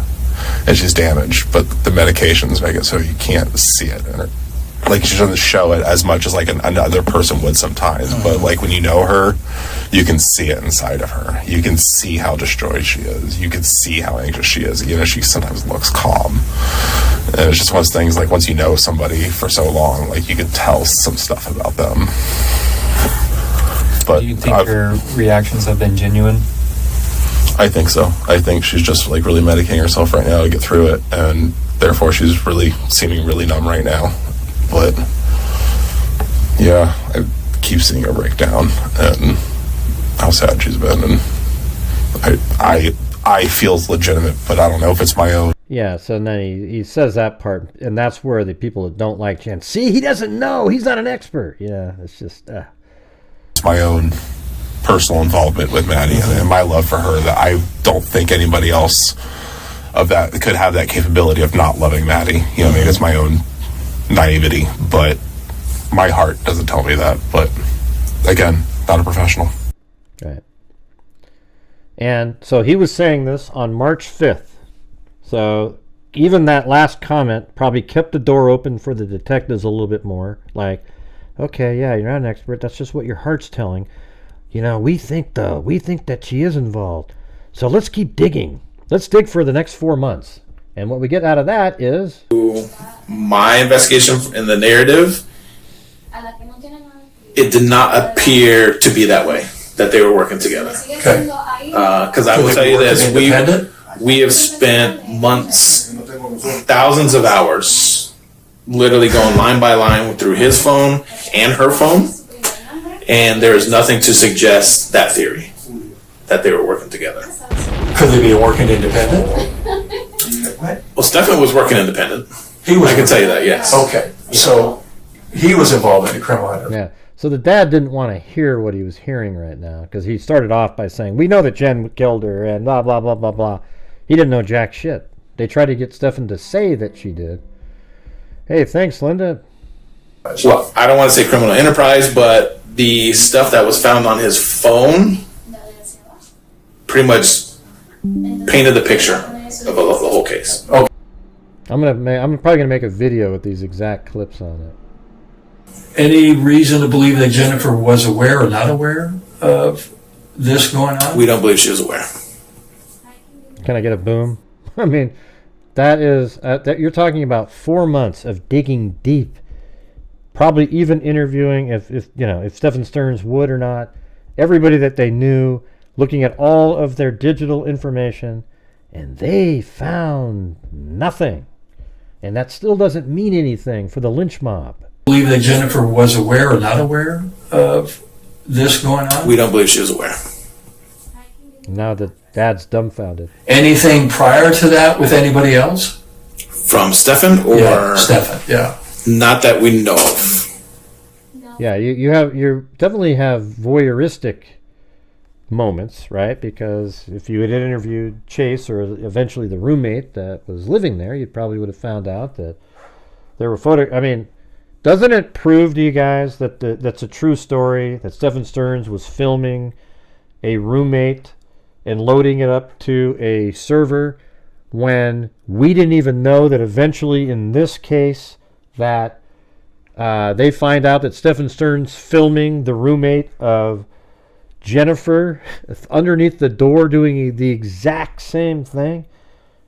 That makes that other story absolutely true. I mean, there's almost no chance. Like, what are the we're going to predict that in the future that Stefan Stearns is going to do this, so we're going to say a story that's very similar. Yeah. All right, what are we at here on here? So we're at 308. We are at 358.71. How about you guys get another 41 in there all together, and I'll send $400 into the National Center for Missing and Exploited Children. All right, there you go. Can you do it, you guys? All together, 436 people watching. It'd be great to do. Also, hit that subscribe button. We got 8 new members. Well, let's see. We do have a new membership thing, so I guess we only really need probably like 25. Let's see, 25. We only need about 25 from all of you guys. Well, look at, there's Amber Maiden. Almost there, you guys. Can you do it? Can you do it? Thanks for joining this ride. Yep.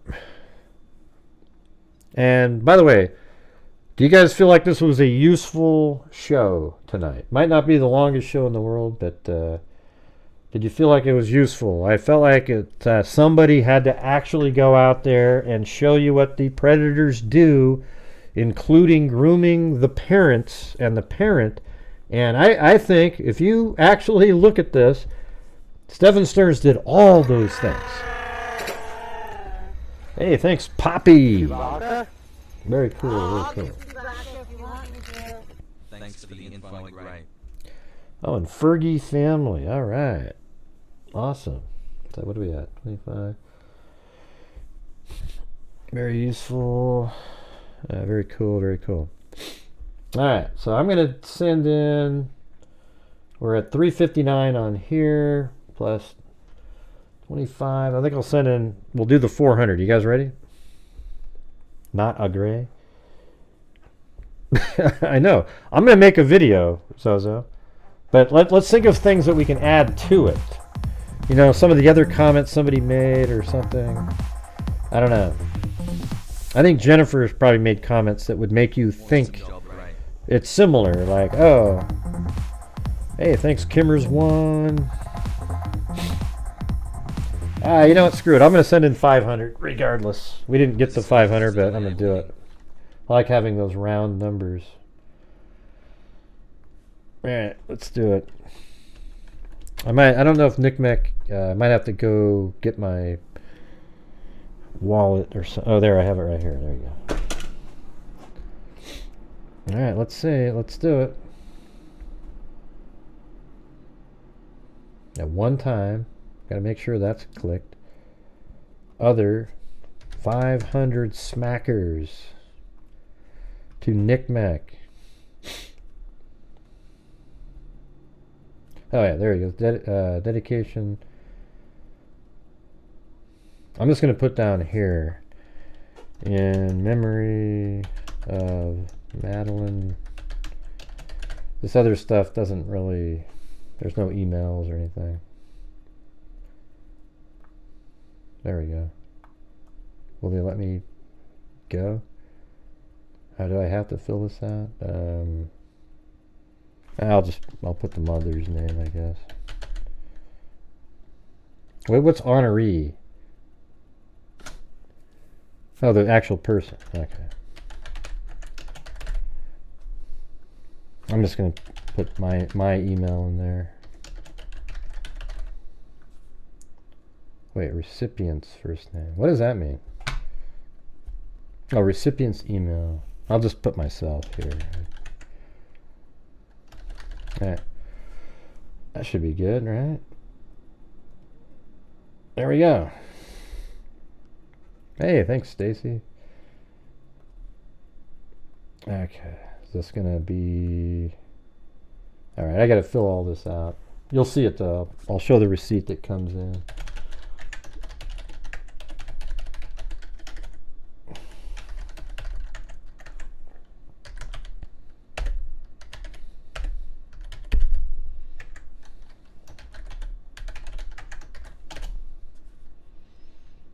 Alright.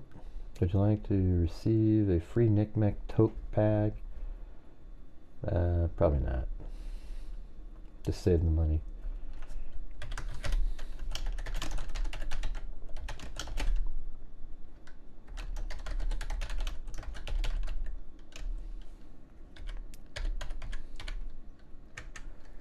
Let's see, in memory of...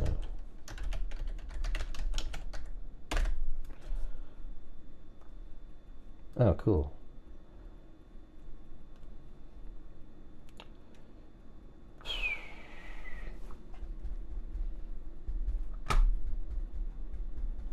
Hold on.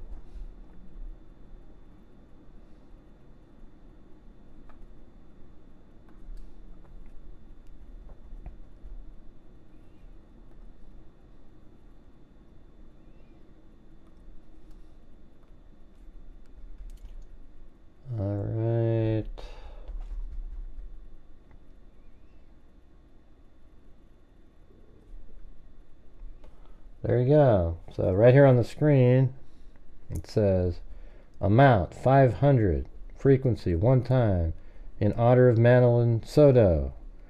There you go. That's on the screen. See, this is an actual web page. I didn't create a, you know. Unfortunately, I have to prove every little thing. And let me open up my Gmail over here. I'm sure something popped in. And if I go way down here at the bottom of the screen, I'll put it right above here because people like to say, hey, who's emailing? Who's emailing? All right, and there is National Center for Missing and Exploited Children right there. We open it up, and look at that. We picked that. Grant Hughes donated in honor of Madeline Soto for every child deserves a safe childhood. And let's see, do they have the... I guess it doesn't say the amount on that one. Oh, maybe right there. Oh, is that the same one they sent twice? All right, anyways, let's go to the back to the inbox. It'll show the PayPal number. And there we go. Yeah, where the hell's the number? Oh, right there, 500. Okay. See you guys? It actually happened right in front of your face. There you go. All right, we've proved everything on here. Now we go back over here to adjust these numbers, and we'll start off with that one where since January of 2020, yeah,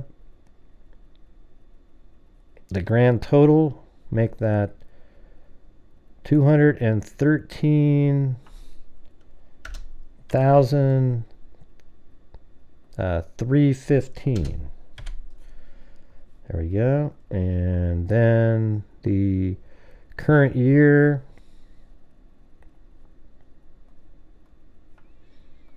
is 33,815. Well, there you go. Awesome. Boom. Thanks, everybody. Started off really slowly. Thank God some people showed up that wanted to help out. And I know some people want to help out, but they can't afford to. I'm not really talking to you. I'm talking about the people who can and just don't. So we were able to do it. All right. There you go. See, this channel actually goes out and makes a difference. You see what I'm saying? Yeah.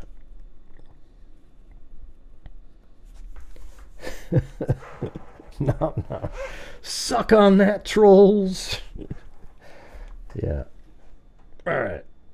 Very cool. Very cool. Here, I'll put Zozo's comment on the screen. Suck on that, trolls. Nom nom. That's right.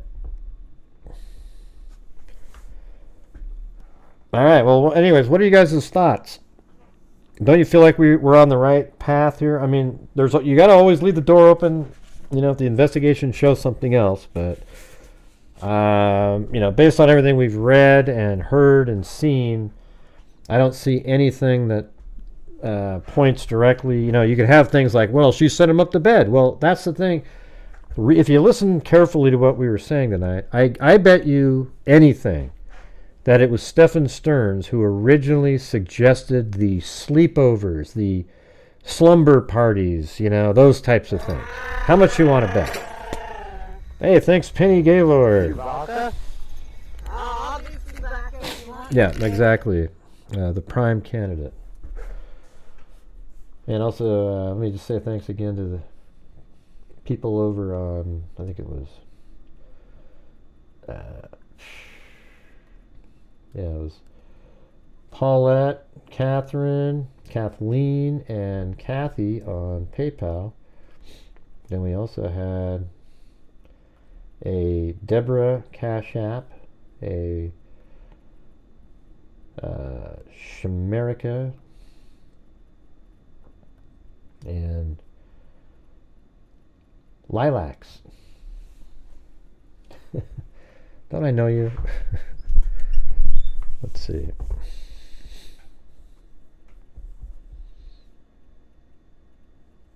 Yeah, I think that's what I'm saying. That's what I was just saying, Plato. I think that all those things, like even when she said, "Yeah, why don't you guys go up to sleep?" I bet you he said, "Well, you know, if your head or And I can almost make it sound just like that because I have the audio file. If your head hurts, I mean, we could, we could go upstairs and we could just do one of our slumber parties. It was her birthday and everything. Oh, that'd be great. Yeah. Yeah. You know how it goes.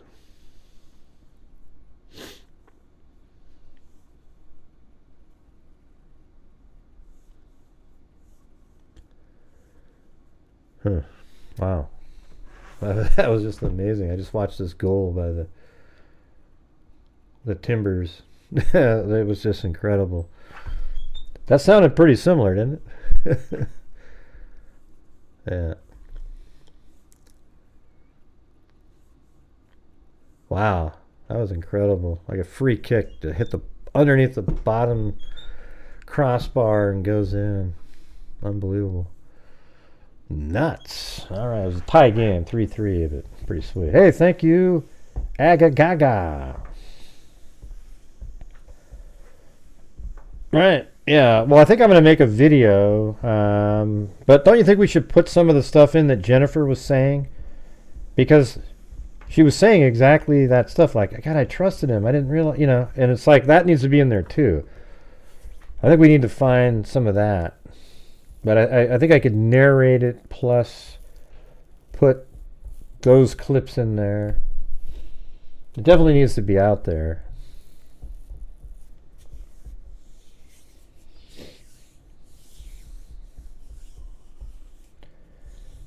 I mean, I'd like to hear from the people that showed up tonight. Anybody that was totally, oh yeah, she knew. Where now you're really questioning your own thought process. Do you have any different thoughts now?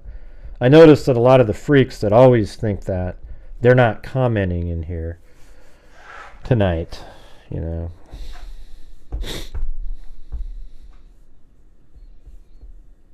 Yeah, I mean, 4 months of digging through and there isn't any email or any kind of text message at all. So what that's telling you is that one sort of weird text where it was, oh man, she's not sleeping in the room, and then what was the other comment? Something about, I always forget that quote for some reason. That means that they were able to check and see each side of the text message. Yeah, I can't risk it. And it doesn't mean anything. It didn't mean jack shit. Because if it was something like, hey, if she come, can you let her sleep up here? Oh, I can't. If it was something like that, it would have been obvious, but it wasn't. And she didn't even know what it meant. Yeah. Yeah, they all conveniently missed the stream. Yeah.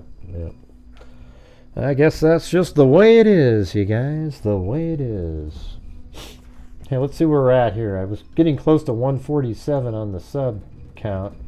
I'm telling you, when I make videos, I do a hell of a lot better. I didn't realize if I had been making videos all these years, I'd have 300,000 subs. No doubt about it. Instead, I just did live streams only for years and years and hardly ever, like if you got 100 subs in a month, you did great because people don't watch long live streams too often. Yeah, look at that. There it is. 147,006. Just like that. Can I get a boom? Yeah. She trusted him. She was shocked. Yeah, exactly. Like, I think that part of that interview needs to be in there, and these things. I think what you do is you start off by playing what the the stepfather and ex-husband said, and then you show some of the stuff Jennifer was saying, and talking about her meds and her mental issues, and then maybe you bring in a little bit more of what the father was trying to, the father of Stephen Stearns was trying to, it's a given, He almost came in like one of that FBI guy in the Nick Houck, where he was like, no, listen, we know that you killed him. We just want to know why. You know, so he comes in there and goes, yeah, I mean, we know that Jen was involved. I mean, you know, as a matter of fact, she had to be involved somehow, but, you know, did she kill? And it just was so ridiculous sounding. You know, those two parents just want Jennifer to be involved to minimize their own son's barbarism. That's it. You know, for somehow, if they can get their son to be a little bit like, you know, it was somebody else, it just wouldn't look quite as bad for them either. Here, hold on. I'm going to go see if I can get the picture of the Yorkie. Anyways, I want to say thank you, everybody, for helping us get, you know, close to a goal. We've already given $1,000 out this month so far. It feels pretty good. It's sort of like what we used to be able to do during the month, etc. And if you come back on the 31st, we have one last push night where usually we bring in about 3 times this amount. And then I'll donate, you know, I'm hoping, you know, including the 1,000, maybe to do like another 3 or so. And this time we're going to have to give some money to our scholarship fund, because we also give 2 $3,000 scholarships. But I think this year we should do, we give 2 $3,000, but I think we should do 3 $2,000. What do you guys think of that? Just that, you know, that one extra person that you kind of wish you could have. Yeah, because it's Plato and Zozo who reviewed all of them, but we're going to try to make it less like maybe just video only or something like that. Yeah. And maybe eventually we can get more money into the scholarship fund, because it's for students that are in the criminal justice, etc. So, hey, by the way, do you know any other channels out there that do that at all? A scholarship fund, a DNA fund with over $90,000 that's been put into it, over $25,000 to NCMEC, over $25,000 to Texas EquuSearch, over $25,000 to RAIN, thousands of dollars to Wounded Warrior, etc., etc., etc. It goes on and on and on. Yeah, well, you guys are what make it happen. I mean, you know, I do the shows, I get ad revenue, I get super chats, etc. But, you know, we're out there making a difference. You know, that's what the difference is. But it doesn't, people don't care. What they try to do is tear you down because you don't give every nickel. Obviously, this is my, you know, it's a job that I do too, you know, so I have to make an income and we do stuff. But I give away a large portion of my income. Okay? Let's see. Oh, very cool, honey. Did you learn something going over those articles? I read 7 of them. I think the last one is really, I think I'm going to put that in there. A lot of the stuff that's in there. You know, I think if I just take some quotes out of that, read that, it really just shows you everything you need to know. That you just watch the comments section. Oh, you're full of crap, Gray. There's no way she didn't know. In fact, I'm not even watching tonight.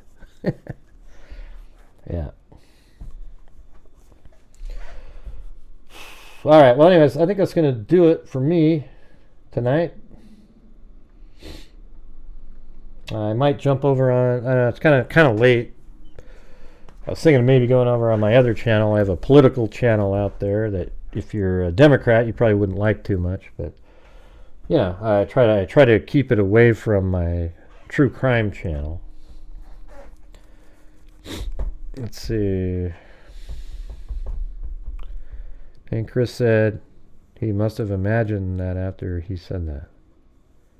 Oh yeah, exactly. About the picture he said he saw on her phone. Remember that garbage? Jeez, what a joke. What do you mean, what about the picture of the dog? What do you mean? I don't get it. Oh, yeah, the picture of the dog, yeah. Just like, thanks for reminding me, Alley Cake. See? You're better than I am. Hold on, let me go try.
kind of a blurry picture, but kind of a blurry one. I guess I should have played the...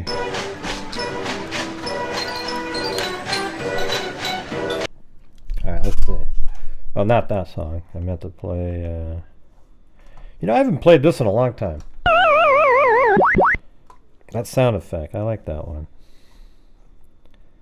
They're coming to take me away.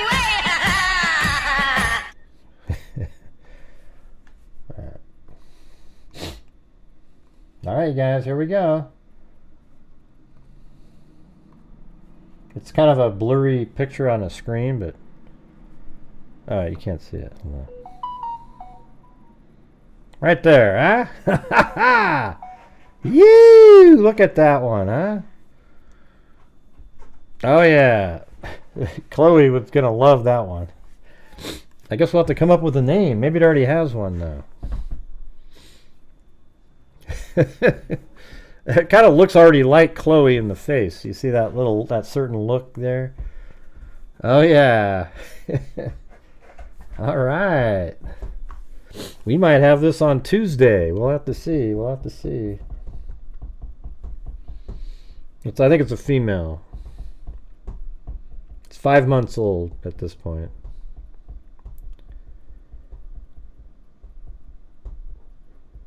Oh yeah, what does it say, STEM KP? Where did you send it to me?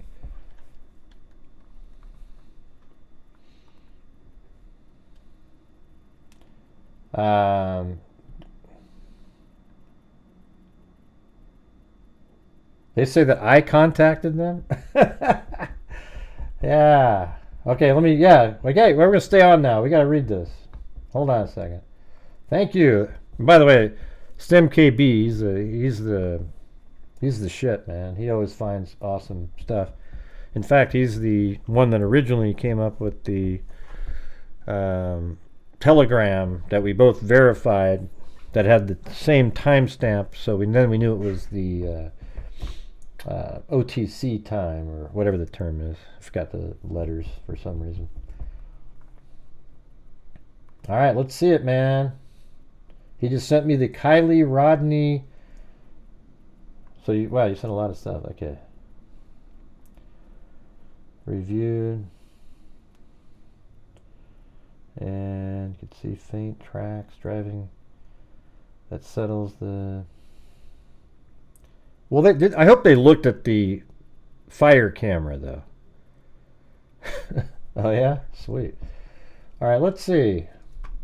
So how many of you guys even followed the Kylie Rodney case that are in here right now? All right, let's see. On August 6, 2022, Placer County Sheriff's Office was contacted by the parents of Kylie Rodney, who advised that they feared their daughter was missing. Miss Rodney failed to return home from being out the night before. Miss Rodney was last seen attending a party at Prosser Creek Reservoir Recreation Area north of Truckee, California in Nevada County. Miss Rodney was last seen driving a silver 2013 Honda CR-V with California license plate. I gave it. Miss Rodney was described as a white female juvenile, standing at approximately 5'7" inches tall and 115 pounds. With blonde hair and hazel eyes, that's it. And it says, Miss Rodney was last seen wearing green Dickie pants and black tank top. Miss Rodney had numerous piercings, including a nose ring. This information was shared with law enforcement agencies in California and Nevada. After no information concerning Miss Rodney's whereabouts was discovered, PCSO requested mutual aid from other agencies in the search for Miss Rodney. PCSO, the Nevada County Sheriff's Office, the Federal Bureau of Investigation, and several other allied agencies conducted a 2-week search and criminal investigation into Miss Rodney's disappearance. Numerous interviews of party attendees and all potential leads were scrutinized during the criminal investigation. On August 21st, 2022, at approximately 2:57, I received a phone call from Truckee CHP Area Sergeant Heredia requesting that I respond to the Prosser Creek Reservoir Recreation Area. The Nevada County Sheriff's Office had been notified by a private search and rescue organization that Miss Rodney's vehicle may have been located at the bottom of Prosser Creek Reservoir. NCSO required that CHP respond to secure the perimeter while the criminal investigation continued. After sending their dive team into the Prosser Creek Reservoir, NCSO was able to confirm Miss Rodney's vehicle was located at the bottom of the lake near the shoreline.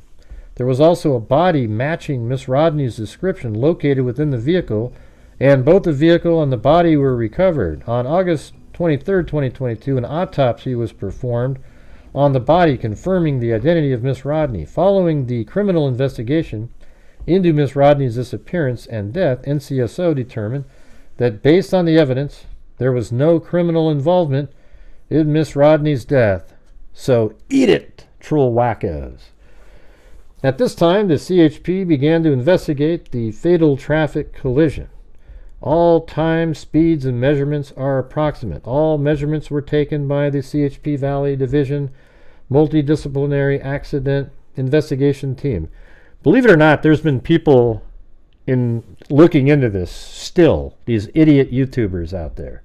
Like, there's other cases to be looked at. All right? That's not nice, Gray. Maybe they just felt like they were... bullshit. Okay.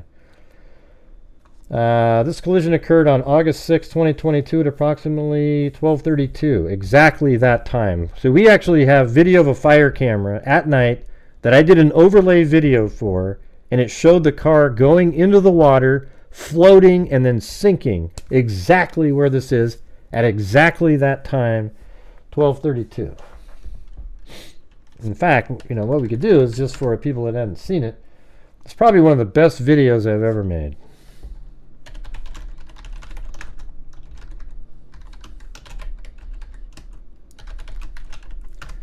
Something like that. Yeah, right here.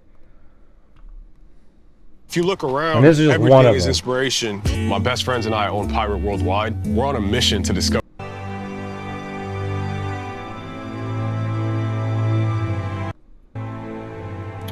So look at the top. That's later. If you look around, everything is inspiration. Come on, My Ad. best friends Get and the hell I outta own here. Pirate Worldwide. We're on a mission to. That they put here, a hit there, and then went into the frame on the 20. Okay, that's 20. See, what I did was I took the camera was at night, filming it, pitch black, but it shows the lights of cars moving around. So I came up with taking the same camera, but earlier in the day when it's light, and then overlaying that image on top of the dark, and it shows you where all the lights were going. I mean, it's probably one of the more creative videos that I've ever made. So here we go. This is it's pitch black outside, but you can see the lights moving around. These are cars driving. Here in a second. Here, watch. So I think it's at 032. So you'll see a car driving. See this right here? This vehicle. Watch this. This is a little. Maybe make it bigger. Get rid of that. See, look at that. That's her vehicle right there. Watch this. Going right off this point. And watch. It goes into the water.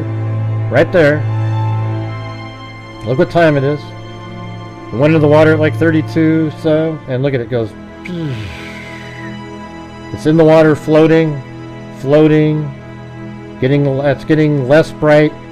Less bright as it starts sinking. Less dimmed up. Now it's underwater.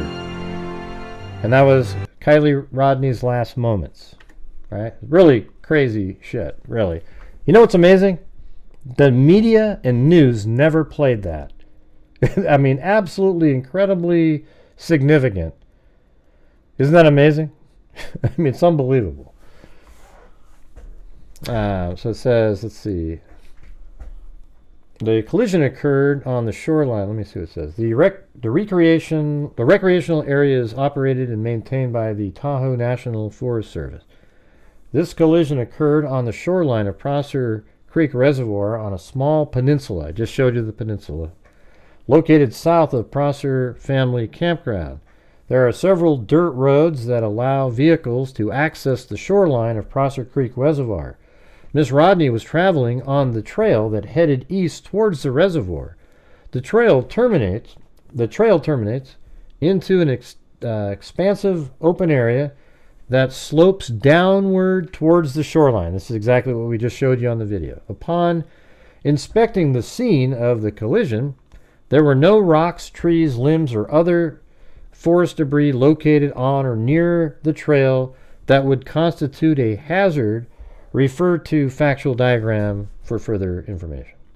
The Prosser Creek Reservoir Recreation Area does not have any posted speed limits. However, California Vehicle Code, no person shall drive an off-highway motor vehicle at a speed greater than that is reasonable or prudent, and in no event at a speed which endangers the safety of other persons or property. At the time of the collision, the weather was clear, cool, and dark. The recorded weather conditions for Truckee, California at the time of the collision were found at 12:57 hours in Truckee, California. Recorded temperature was 64 degrees. The humidity was 48%, with a dew point of 44 degrees. The barometer read 25.65.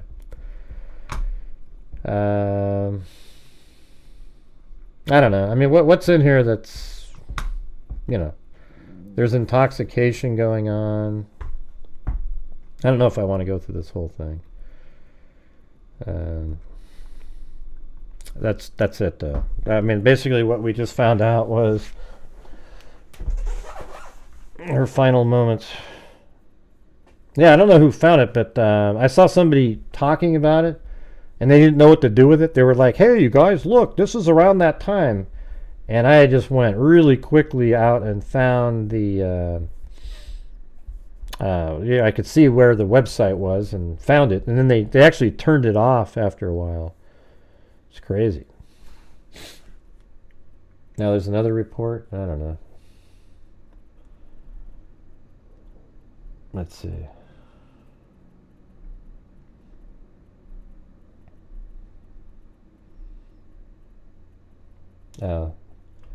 What's this one? I already have that one. So there's another one. And so what's this person? I guess I can open up that. See what it says.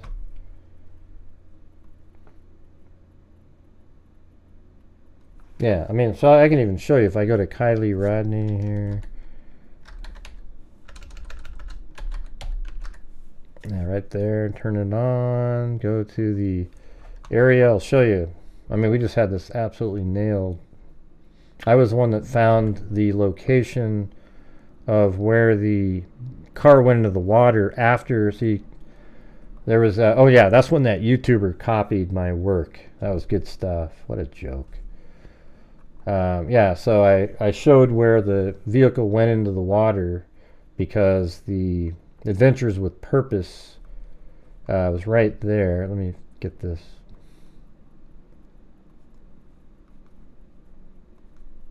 Huh, what's going on with that? That's crazy. Got a weird other map there. But it's right on the edge of this peninsula right there. And that's the shot that you could see in that camera. It's basically like that. In fact, I have, this is where the Alder, there was the Alder Hill camera. It was just like that. Hey, thanks, Carla.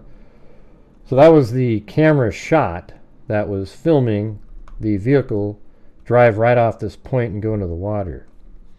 I don't know why it looks the way it does with that.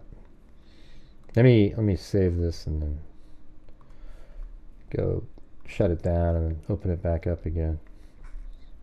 Well, there it is. There's that point. And it went into the water like right there.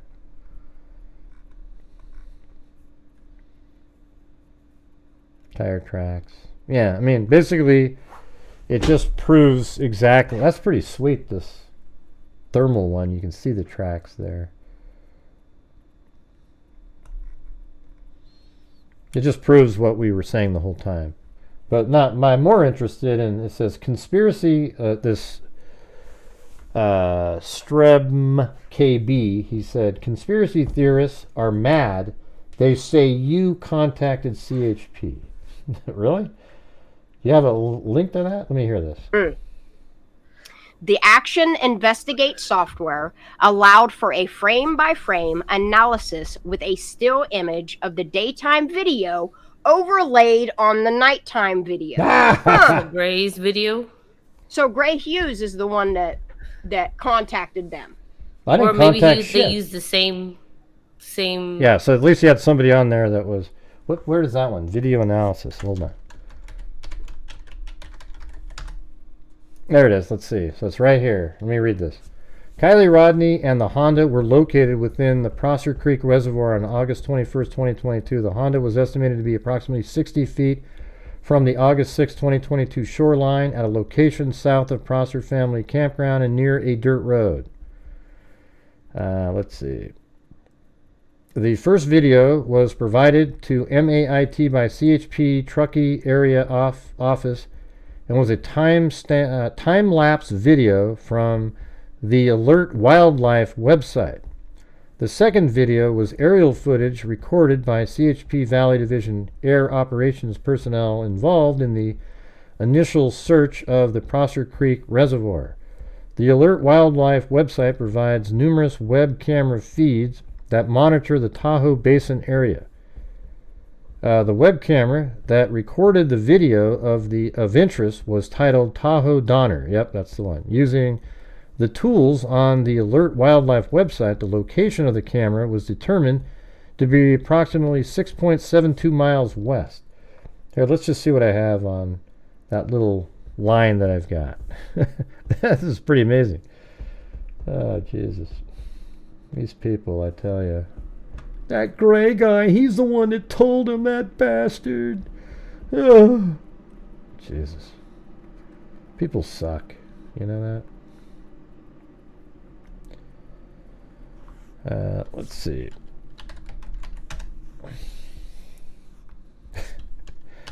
Yeah, remember that in the... you know what it does, though? It tells me that I'm really pretty good at what I do, you know, because these people think that I'm communicating with these higher-up people, but what I think is that they actually take my work sometimes and just use it as their own, right? Because they, remember after we'd already put the videos out for a couple days, then they shut down all the videos on that site.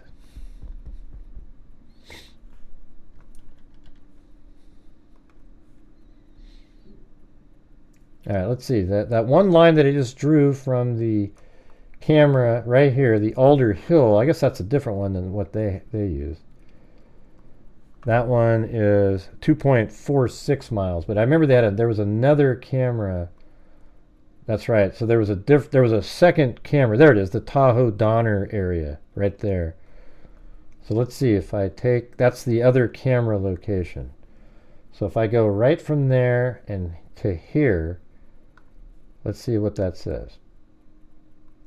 That's 5.51, so I'm not sure. They have a different number a little bit. But I actually sent this to, I did send this to like the spokesperson at one point. Like, hey, have you guys ever seen this? So I guess maybe they use that. I don't know. You know, that lady.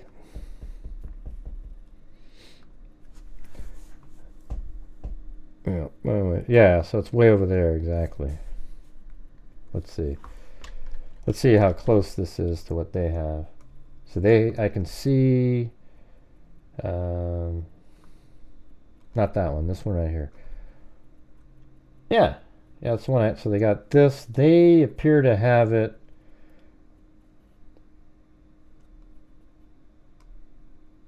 So I see that area, and then it's like right here. Donner Ridge, right there is where they appear to have it. So I guess if you put that right there, and then we were to draw a line from about right there to here, that's 6.7 miles. That sounds more like what they said, right? They said 6.72. There you go. Using the tools on the Alert Wildlife website, the location of the camera was determined to be approximately 6.72 miles west southwest of the area of interest. And it says on the night of... See, that's that further one. I'm surprised they didn't use the other camera. It was better. But I did do one using that one as well. On the night of Rodney's disappearance, the Tahoe Donner camera was zoomed and partially focused on the Prosser Creek Reservoir. A 13-hour period from 2100 hours, and it says on August 5th, was obtained from the website. The video was in a time-lapse format with one frame of video recorded every 2 seconds, right? The time-lapse playback speed of the video was 60 frames per second. As such, that doesn't make any sense. Oh yeah, I guess you mean the shutter speed, because if it's every 2 seconds, how can it be 60 frames? I guess the playback speed, I guess. As such, the approximate 6-hour, 28-minute video encompassed the 13-hour period of actual time.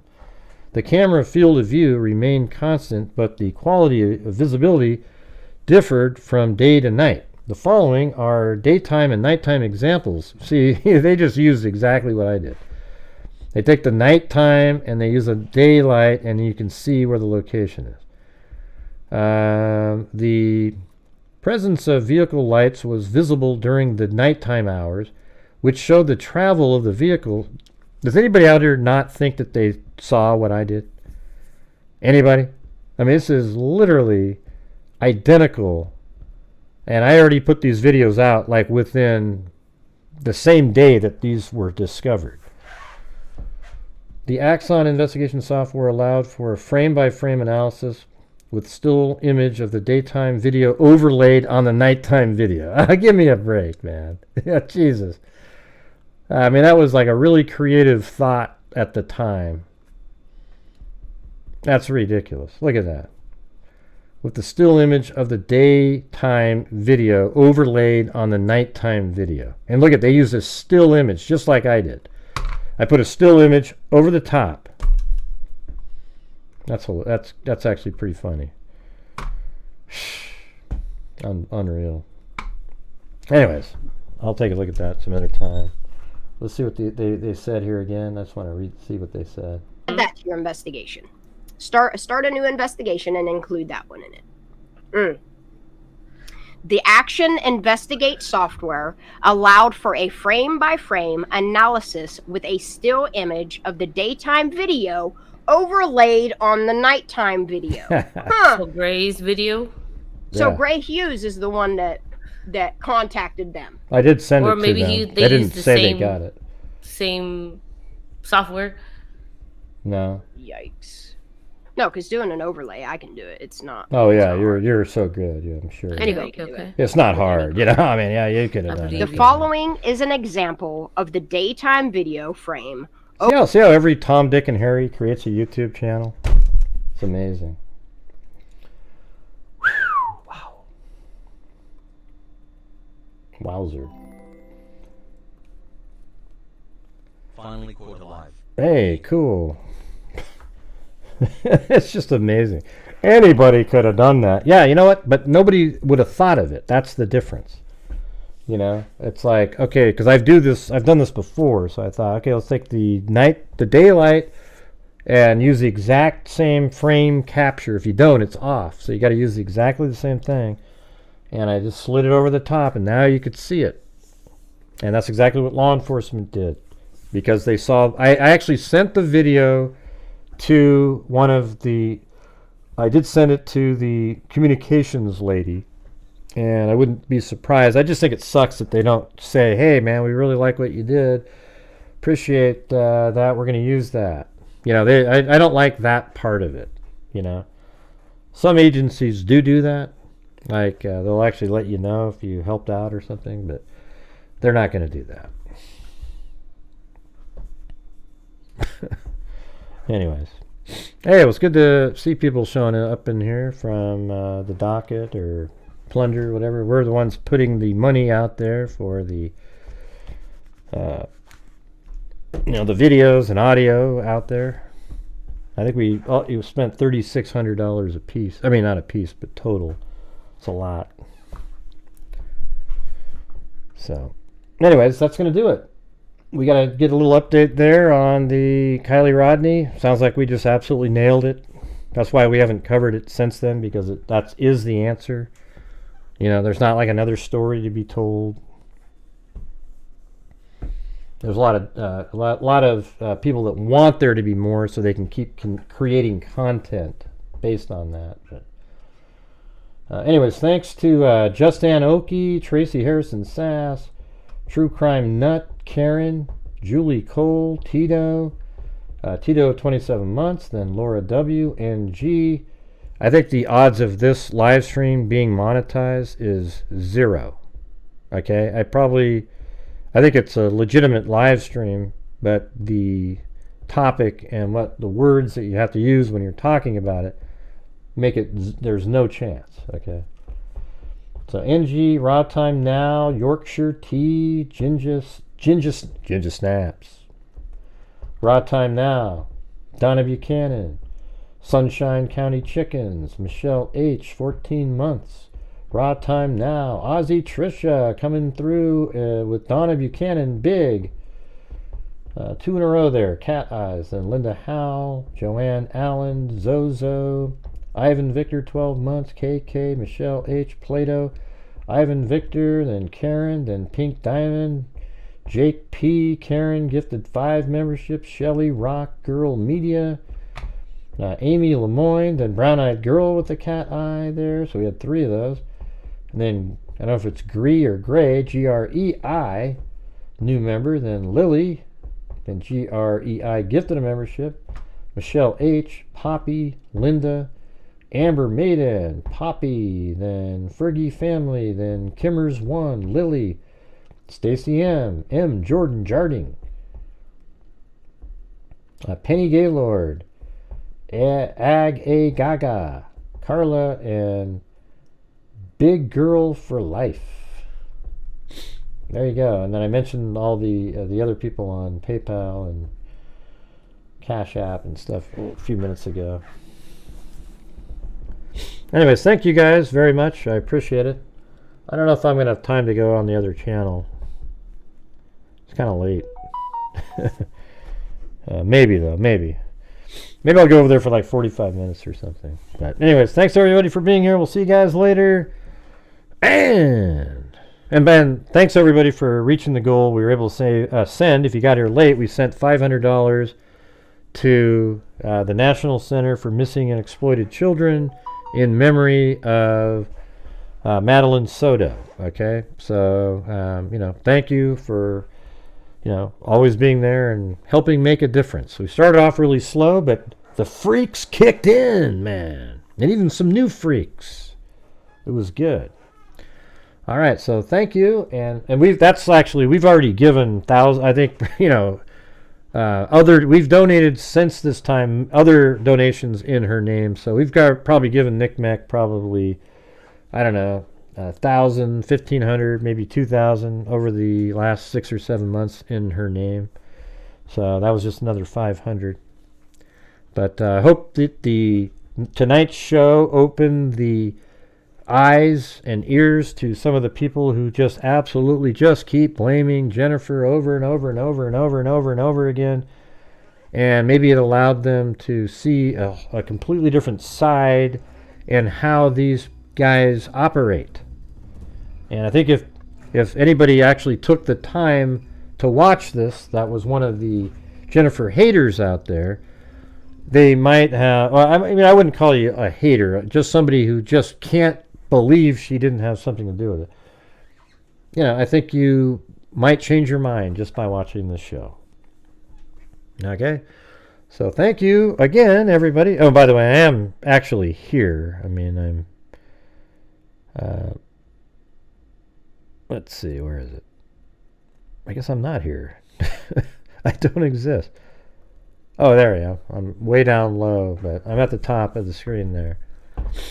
So, yeah, great seeing everybody. I hope you learned something. See you guys tomorrow. And, as I always say, until next time, be safe out there. Oh, yeah, my other channel, the political channel, that if you're a Democrat, you probably wouldn't like too much, so don't go over there. But it's the red, gray, blue #1 at red, gray, blue 1, all one word. #1 isn't part of the actual name. It's just the. I mean, it's in. You have to type that in to get there. You know, it's like. So, all right. Thanks, everybody. We'll see you later. Be safe out there. Yeah, I've been doing this true crime thing for quite a while now. Especially after watching her on Oprah the other day. Oh my God. That is a crime dissector, flag rejector. I'm a certified human lie detector. Gonna get ya on a stretcher if you try and play me like an old projector. Crime sector is my nectar. Professor Gray is gonna give another lecture. Crime collector, freak connector, and I'm always gonna be a pup protector. Fool deflector, interceptor, and I'm meaner than a spectre with a vector on his pector. With all respect, y'all, just remember I've a temper fucking check ya. I have no agenda, I'm no pretender, and I'll serve it to you straight without the blender. And in the end, I'm gonna send ya on a mission to reveal the true offender. Yeah, so I'll just get right back to work. All right, everybody? Talk to you later.